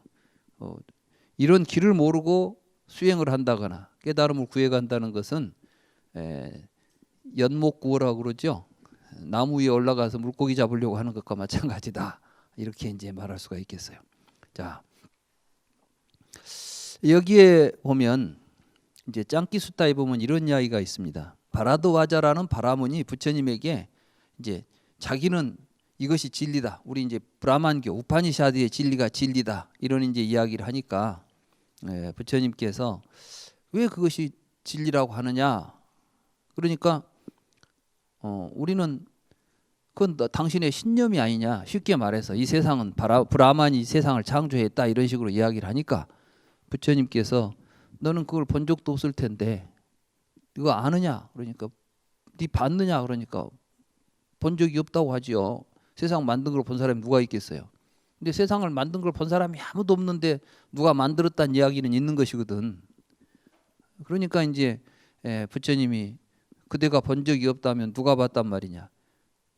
이 이야기 누구한테 들었냐? 그러니까 우리 아버지한테 들었다. 아버지는 누구한테 들었냐? 할아버지한테 들었다. 계속 들었다는 이야기만 하지 본 사람이 안 나오는 거예요. 그러면 네 이야기를 어떻게 진실이라고 하느냐? 그건 네 신념이 아니냐? 그러니까 그건 내 신념이 아니라 이건 전통이다. 다시 말해서 지금까지 다 그렇게 믿고 왔지 않느냐? 지금 우리는 대개 보면 이제 관습이나 전통을 그대로 진리라고 믿지요. 우리는 이제 유교에 오랫동안 전통이 있다 보니까 유교에서 이야기하는 윤리가 지상의 윤리라고 믿게 되지요. 전통에 대해서 우리는 베다의 전통, 베다라고 하는 그 경전에 이런 전통들이 있으니까 우리는 그 전통을 이야기하는 것이 내 개인적인 신념이 아니다. 이렇게 이제 이야기하니까 부처님께서는 신념도 그렇고 전통도 그렇고 그런 것을 가지고 그러니까 진리다라고 말할 수는 없는 것이다. 그러면서 우리가 진리를 판별하는 기준으로 삼아서는 안 될 것이 5가지가 있다는 말씀을 하세요. 그래서 이 5가지는 이 5가지에 근거했을 때는 미차가 나오게 돼. 서로 다른 견해가 나타나게 되는 거예요. 지금부터 잘 보십시오. 거기 인용문 있죠? 바라도하자여 지금 여기 현실에서 2가지 결과가 있는 5가지 법이 있다. 2가지 결과라는 것은 서로 모순 대립되는 결과가 있는 것이죠. 그 5가지는 어떤 것인가? 첫째는 신념, 둘째는 기호, 세 번째는 전통, 넷째는 논리적인 추론, 5번째는 사변적 견해의 이해와 승인이라고. 바라도하자여 이들이 지금 여기 현실에서 2가지 결과가 있는 5가지 법이라고. 바라도하자여 굳게 믿고 있는 신념이 허망하고 공허한 진리일 수가 있고 전혀 믿기지 않는 사실이 않는 것이 사실이고 진실이고 진실일 수도 있다. 바라도하자여 진정으로 마음에 드는 것, 들어서 잘 알고 있는 전통, 잘 추론된 이론, 잘 이해된 견해가 허망하고 공허하고 거짓일 수도 있고 마음에 들지 않고 들어보지도 못했고 추론을 벗어나 있고 잘 이해되지 않는 견해가 사실이고 진리이고 진실일 수도 있다. 바라도하자여 진리를 수호하는 현명한 사람은 이 경우에 오로지 이것만이 진실이고 다른 것은 거짓이다라는 견해에 도달할 수가 없다오. 지금 이 말씀은 무엇이냐 하면 사람들은 대개 자기가 옳다고 믿는 것이 진리다라고 생각해 버려요. 그냥 대부분 보면 자기 신념을 기초로 해가지고 진리를 이야기하고 있거나 또는 지 마음에 드는 것이 진리예요. 여러분들은 이제 누구 이야기가 마음에 들면 맞아 그러지 않아? 그죠? 그러니까 이제 우리가 지금 진리를 이야기할 때 신념, 지 생각에 저는 그렇게 믿고 있거나 또는 지 마음에 들거나 또는 이제 전통, 관습이죠, 관습. 그러니까 전통을 우리가 비판 없이 받아들이면 안 된다는 거예요, 불교는. 실제로 부처님은 그 당시 인도에서 보면 전통을 파괴하신 분이에요. 전통에는 브라만이 세상을 창조했다는데 부처님은 그렇지 않다고 이야기하잖아요. 그러니까 이 부처님은 지금 우리로 본다면은 굉장히 급진적인 사상가인 거예요.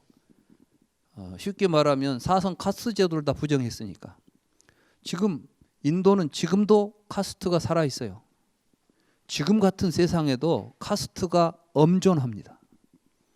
그만큼 전통을 깨기가 어려운 거예요. 부처님 당신은 어쨌겠어요? 아마 어떤 사람들은 그래요. 인도에서 불교가 사라지면서 더욱 인도는 힌두화돼요. 인도 전체가. 그와 더불어서 더욱더 이런 카스트 제도 같은 것이 공고히 되어버립니다. 이 카스트 제도는 기득권들이 기득권을 유지할 수 있는 체제를 항구적으로 만들어버린 것이에요. 말하자면 브라హ마는 태어나면 다 브라హ만이야. 태어나면서 이미 신분이 싹 정해져 버리니까. 얼마나 무서운 거예요. 기회가 없죠. 밑에서는. 수드라는 사회적으로 아무리 훌륭한 인재를 하더라도 사회에서 역할을 할 수 있는 길이 원천적으로 막히는 거예요. 이러한 제도를 전통이라는 이름 아래서 지금도 그 사람들은 공고하게 유지하고 있어요. 무섭죠. 부처님은 이런 전통, 그 다음에 이제 중요한 게 논리적인 추론인데, 서양 철학에서는 이 논리적인 추론을 가지고 진리를 검증해요. 그 말이 진실이냐 아니냐는 것은 논리학을 적용해서 논리적으로 판단해 가지고 진위를 판별하는 것이에요. 그래서 우리 이제 철학과에 가면 인식론 하면 제일 먼저 배우는 게 논리학이에요. 그래서 논리학에서 논리학의 법칙들이 있어요. 그래서 이제 어떻게 논술이 진행되면은 이것은 오류다. 오류를 피해서 진실을 이야기하려면은 몇 가지 우리가 이제 갖춰야 될 조건들이 있어요. 그걸 이제 수학적 공식으로 만들어졌어요. 그래서 이제 그 공식에 의해서 말하자면 이제 합집합, 교집합 뭐 이렇게 집합 이론들이 나와요. 그렇게 해서 어떤 말을 할 때 쉽게 말하면 소는 동물이다. 맞죠? 소는 동물이죠. 동물은 소다. 아니죠. 왜 아니에요? 똑같은 말인데.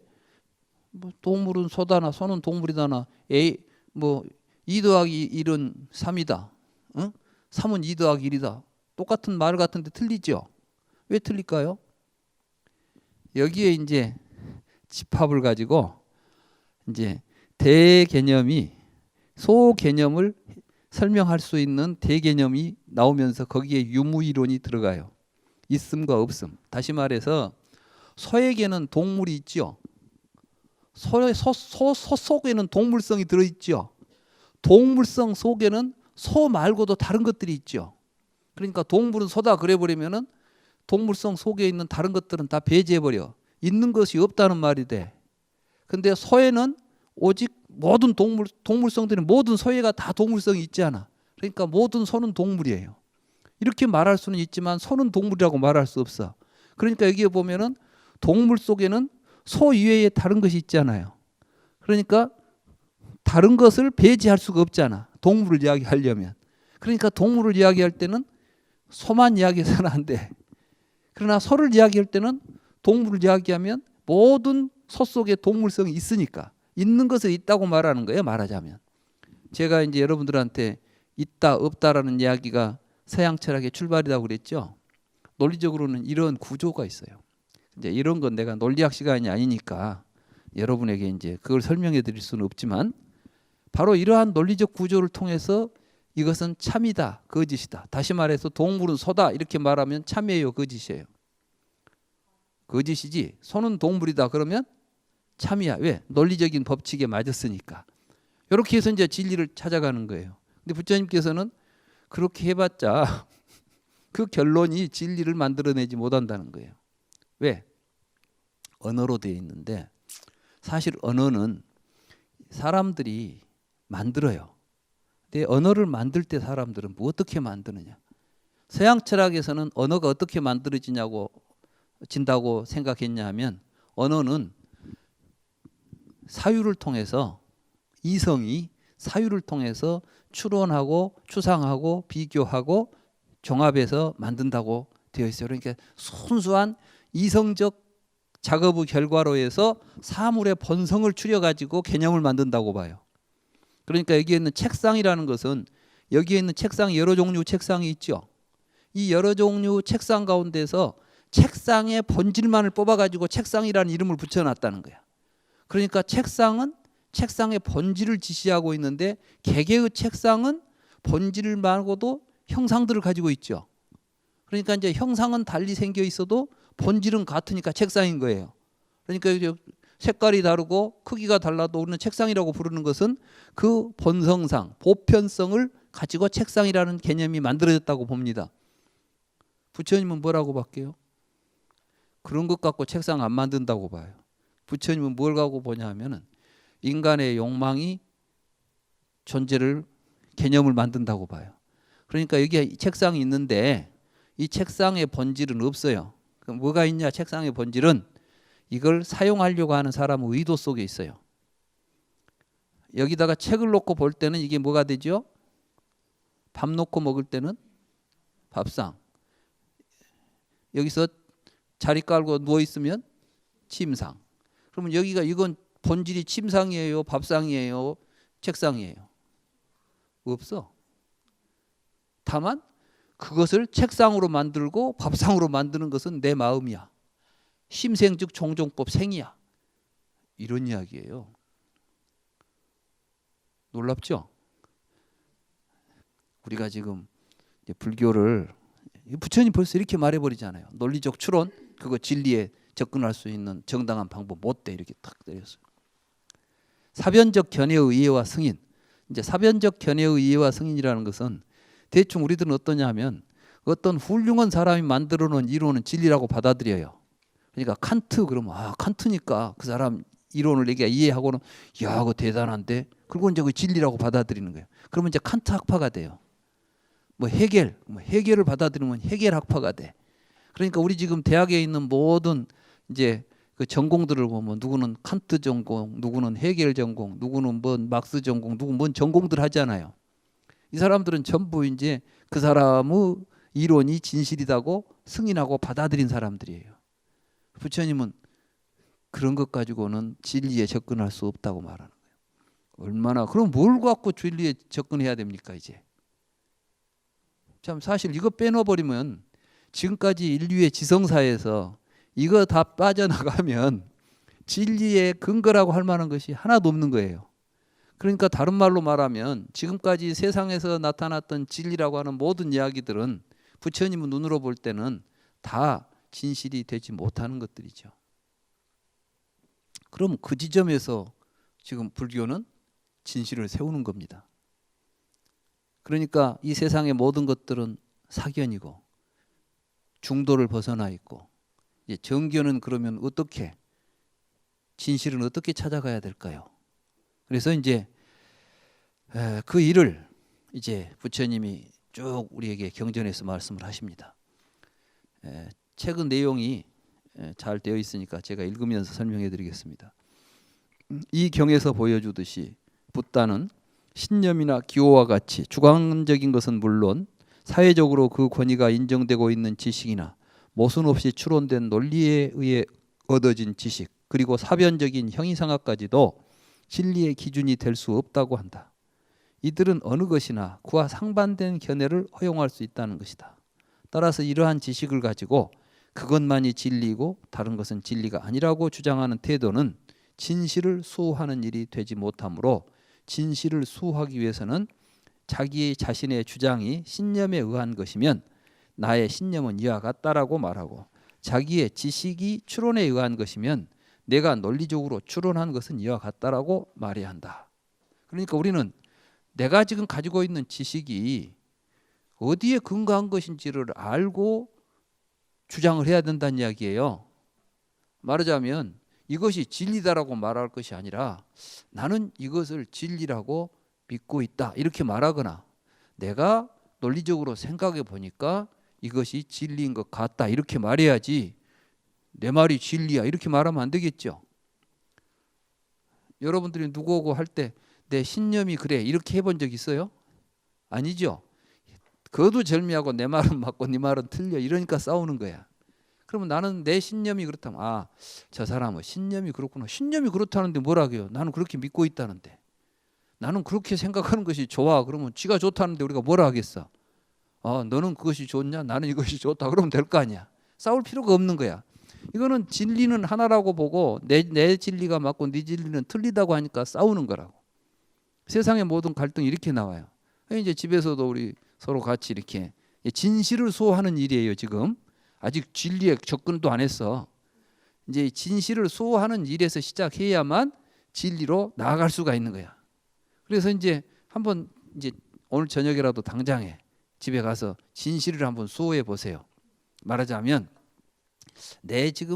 내가 옳다고 생각하는 것이 무엇에 근거하고 있는가 한번 보세요. 그럼 대부분 지 기호, 지 기분 또는 지 신념 이런 것에 있지, 내 말이 확실히 옳고 진리다는 사실을 입증할 만한 근거가 없다는 것을 알 수 있을 거예요.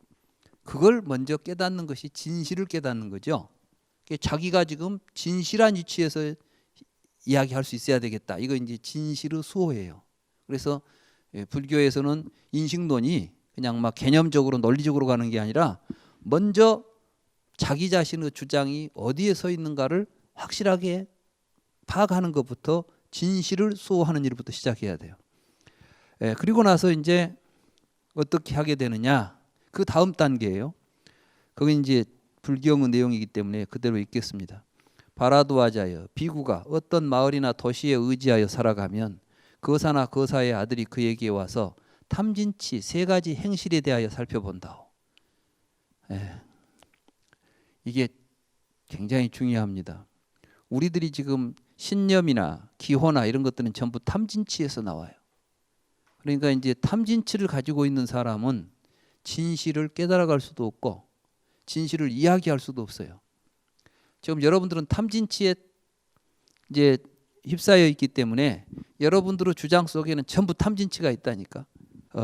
탐진치가 있는지를 살펴봐야 된다. 그러니까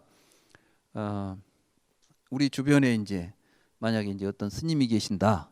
그러면은 저 스님 말씀이 진실이 우리에게 스님이 진실을 우리에게 이야기하는 것일까 아닐까 이걸 알려면 그분이 그냥 승복을 입고 있다고 해서 스님이라고 생각하지 마시고 저분이 과연 탐진치가 있는가 없는가를 살펴보라는 거예요. 거사나 거사의 아들들이 와서 보고 어떤 비구가 이제 수행자가 오면 그 수행자를 보고 사람들은 뭘 보고 판단해야 되느냐? 말 보고 판단하지 말고 탐진치를 살펴보라는 거예요. 뭐 욕심을 내고 있다거나 또는 화를 잘 낸다거나 뭘 보면은 엉뚱한 헛생각을 하고 있다거나 이러면 안 된다는 거죠. 존자는 마음이 탐진치에 사로잡혀서 알지 못하면서 나는 안다라고 말하거나 보지 못하면서 나는 본다라고 말하여 다른 사람으로 하여금 오랜 시간 무익한 괴로움을 겪도록 하는 것은 아닐까. 그러니까 이 얼마나 부처님도 지금 부처님의 제자들이지만 이 탐진치 있는 제자들이 있는 거예요. 부처님 당시에 부처님이 어느 경에 보니까 그래요. 이 보시물이 들어왔어요. 그러니까 이제 제자들이 서로 좋은 걸 갖고 가지려고 하다가 싸움이 일어나 버렸어. 부처님 보니까 얼마나 답답할 일이요.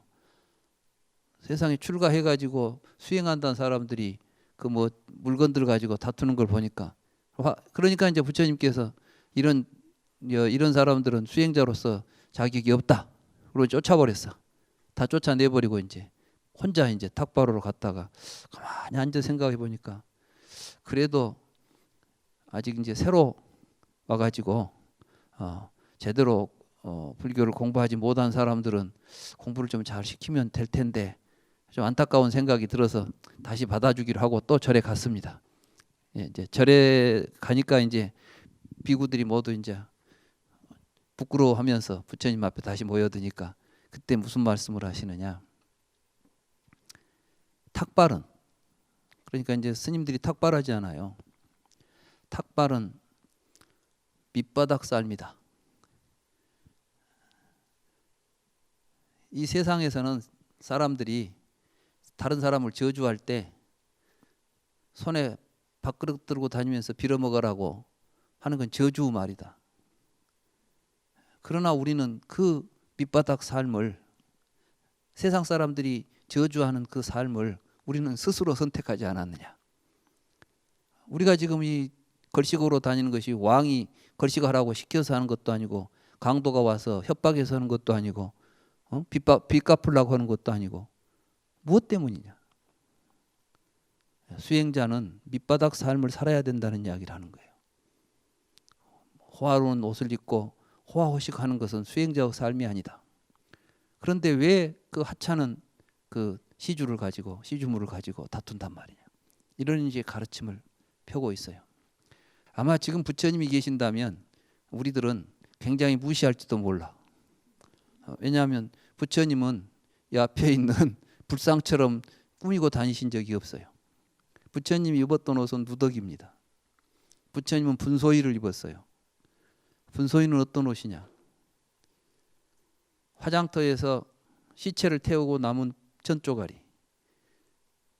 화장터에서. 화장실에서 밑 닦고 남은 천조가리. 이런 걸 가지고 모아서 꾸며서 입은 옷이에요. 그게 가사예요. 그러니까 가사가 여러 가지 천으로 되어 있죠. 멋으로 쪼개서 만든 게 아니라 여러 천 쪼가리를 대서 만들다 보니까 가사가 된 거지. 우리는 그 정신을 알고 가사도 보고 살아야 돼요. 제가 보건대 여러분들이 볼 때 제일 만만하니 보이고 제일로 아무것도 없이 보이는 분이 사실은 더 청정한 수행자일 수도 있습니다. 부처님은 그러한 밑바닥 삶을 수행자들에게 보냈던 것이고 그걸 받아들이고 이제 나는 밑바닥 삶을 살면서 인간들이 우리 삶에 내재해 있는 여러 가지 고통의 문제 이런 것들을 해결하겠다고. 그래서 이제 그 경에 그런 말씀을 하시는 거죠. 우리가 이 삶을 선택한 것은 맹목적이지 않지 않느냐. 우리는 분명한 목적이 있지 않느냐. 우리의 목적이란 무엇이냐.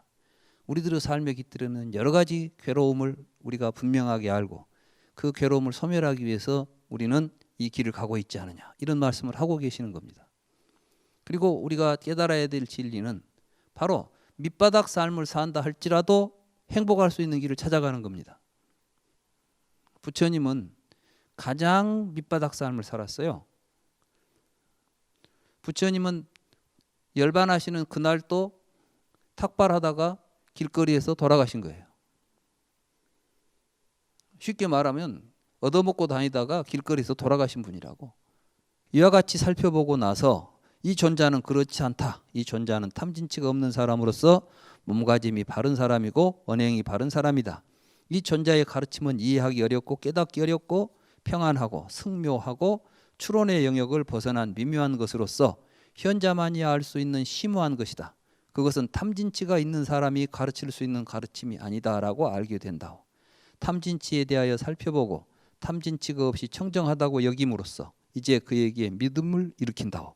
그러니까 우리가 이제 어떤 부처님 가르침을 우리에게 전달할 수 있는 사람에 대한 믿음이 일어나려면 그 사람이 탐진치가 없는 것을 확인하고 그 사람에 대한 신뢰를 가져라. 믿음이 생기기 때문에 찾아가서 공경하고 공경하기 때문에 귀를 기울인다.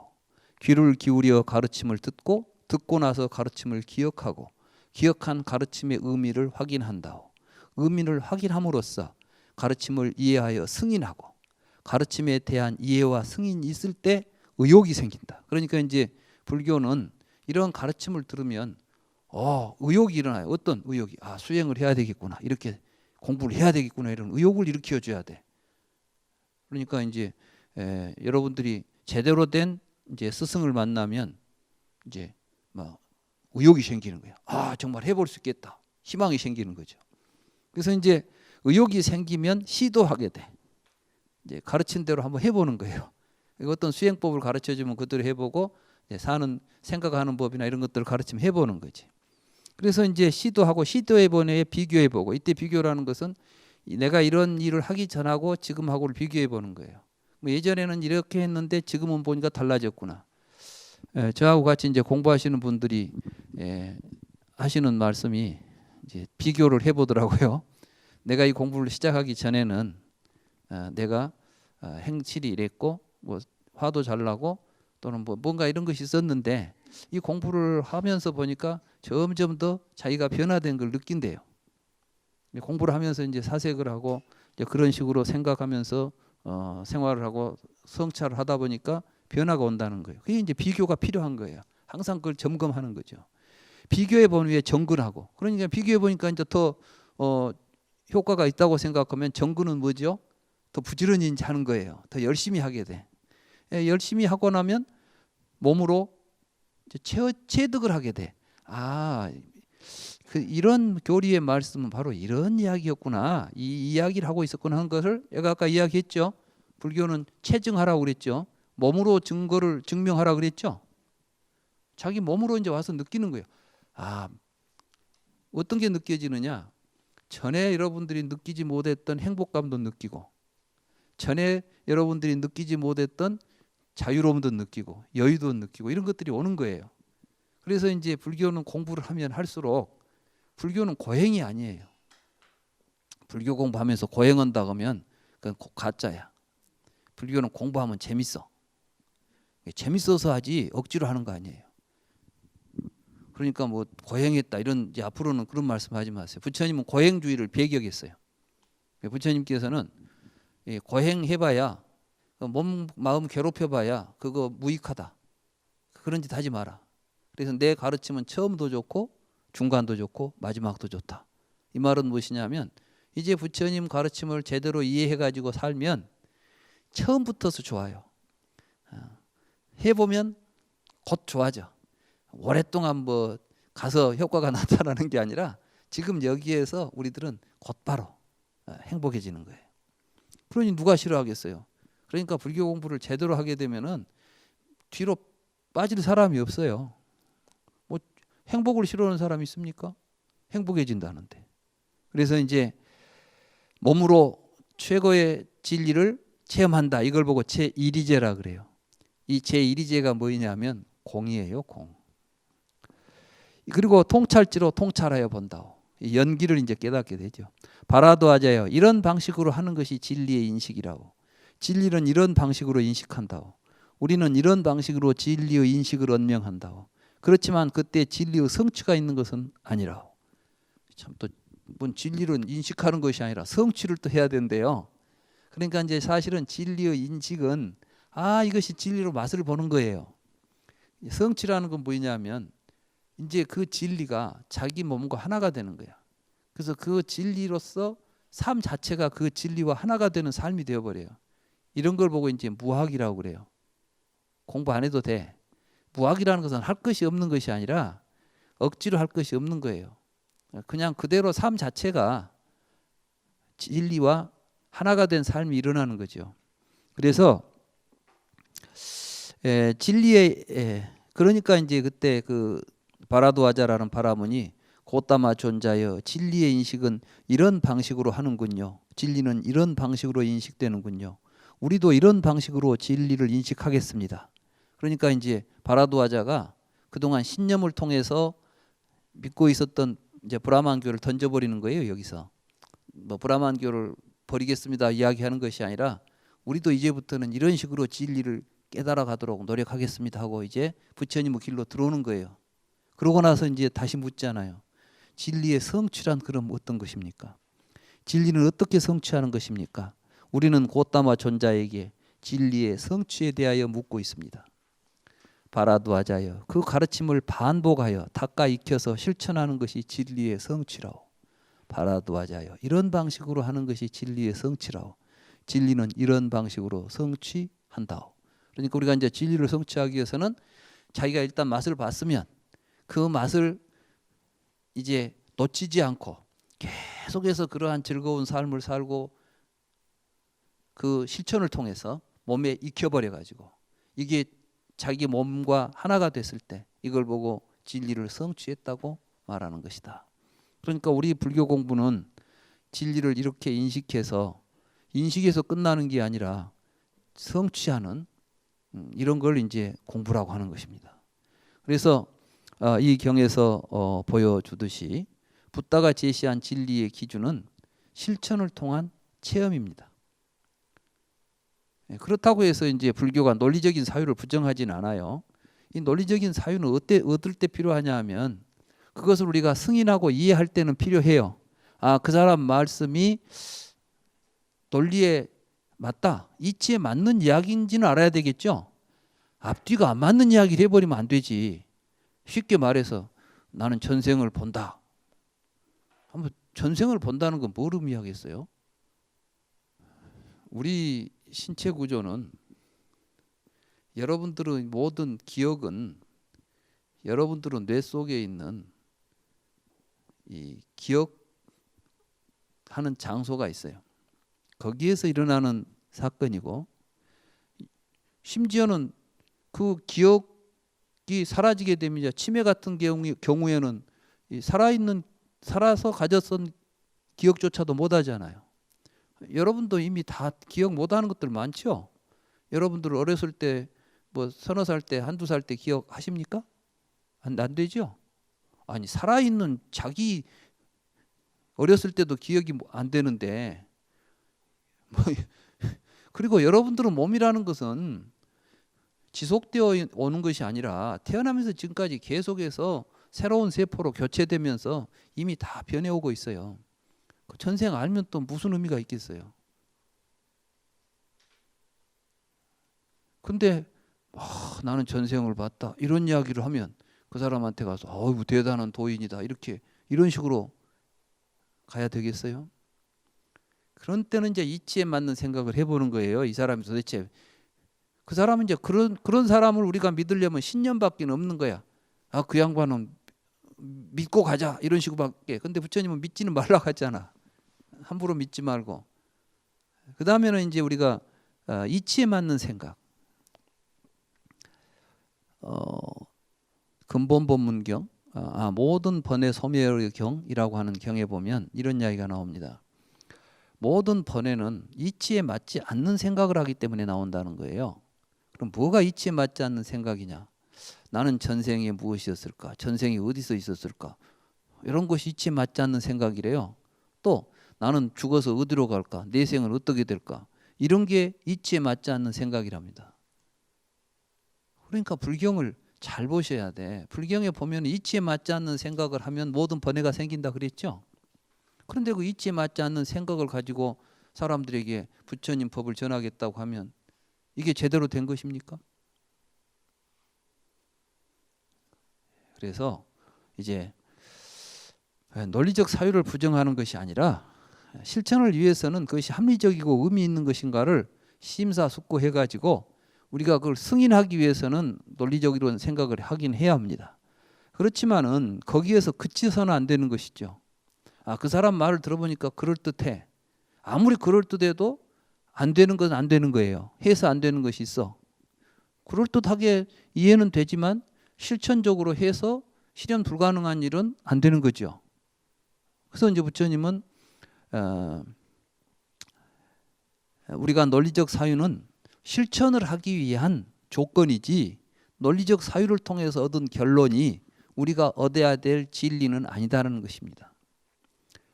이렇게 이제 보다는 진리의 인식이, 그러니까 내가 한번 뭘 알았다고 해서 깨달았다고 해서 그것이 진리에 대한 우리의 종점이 아니다는 거예요. 결국 그것은 뭐가 돼야 돼요? 내 삶이 돼야 돼.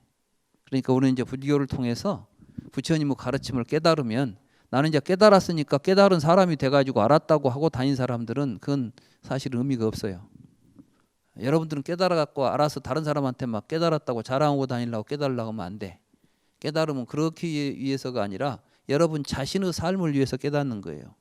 그리고 내 자신의 삶이 그 깨달음과 일치했을 때 내가 어떤 삶이 되는가를 스스로 증명해야 되는 것이죠. 그리고 거기서 행복감을 느낄 수 있고 다른 사람에게 도움을 줄 수 있고 이럴 수 있으면 이게 이제 깨달음의 공덕이 되는 것이죠. 놀랍게도 부처님께서는 열반경에 보면 이런 말씀을 하십니다. 나는 비구들을 내가 앞에서 끌고 간다고 생각하지 않았다. 또 비구들이 나를 추종한다고도 생각하지 않았다. 그렇기 때문에 이제 그대들은 자기 자신에게 의지하고 남에게 의지하지 말라. 항상 명심하십시오. 불교를 공부하는 불자들은 다른 사람을 의지하고 가는 것이 아니라 그 사람의 가르침이 내 스스로 가는 길에 도움이 되고 보탬이 되기 때문에 그 사람의 가르침을 듣는 것이지 그 사람의 수족이 되고 그 사람의 추종자가 되려고 하는 것이 아닙니다. 우리는 부처님의 추종자들이 아닙니다. 우리는 부처님을 스승으로 삼고 부처님이 가르쳐 주신 길을 부처님의 가르침에 따라서 스스로 내 자신의 힘으로 내 자신의 의지에서 가기 위해 불교를 공부하는 것입니다. 그걸 항상 명심하시고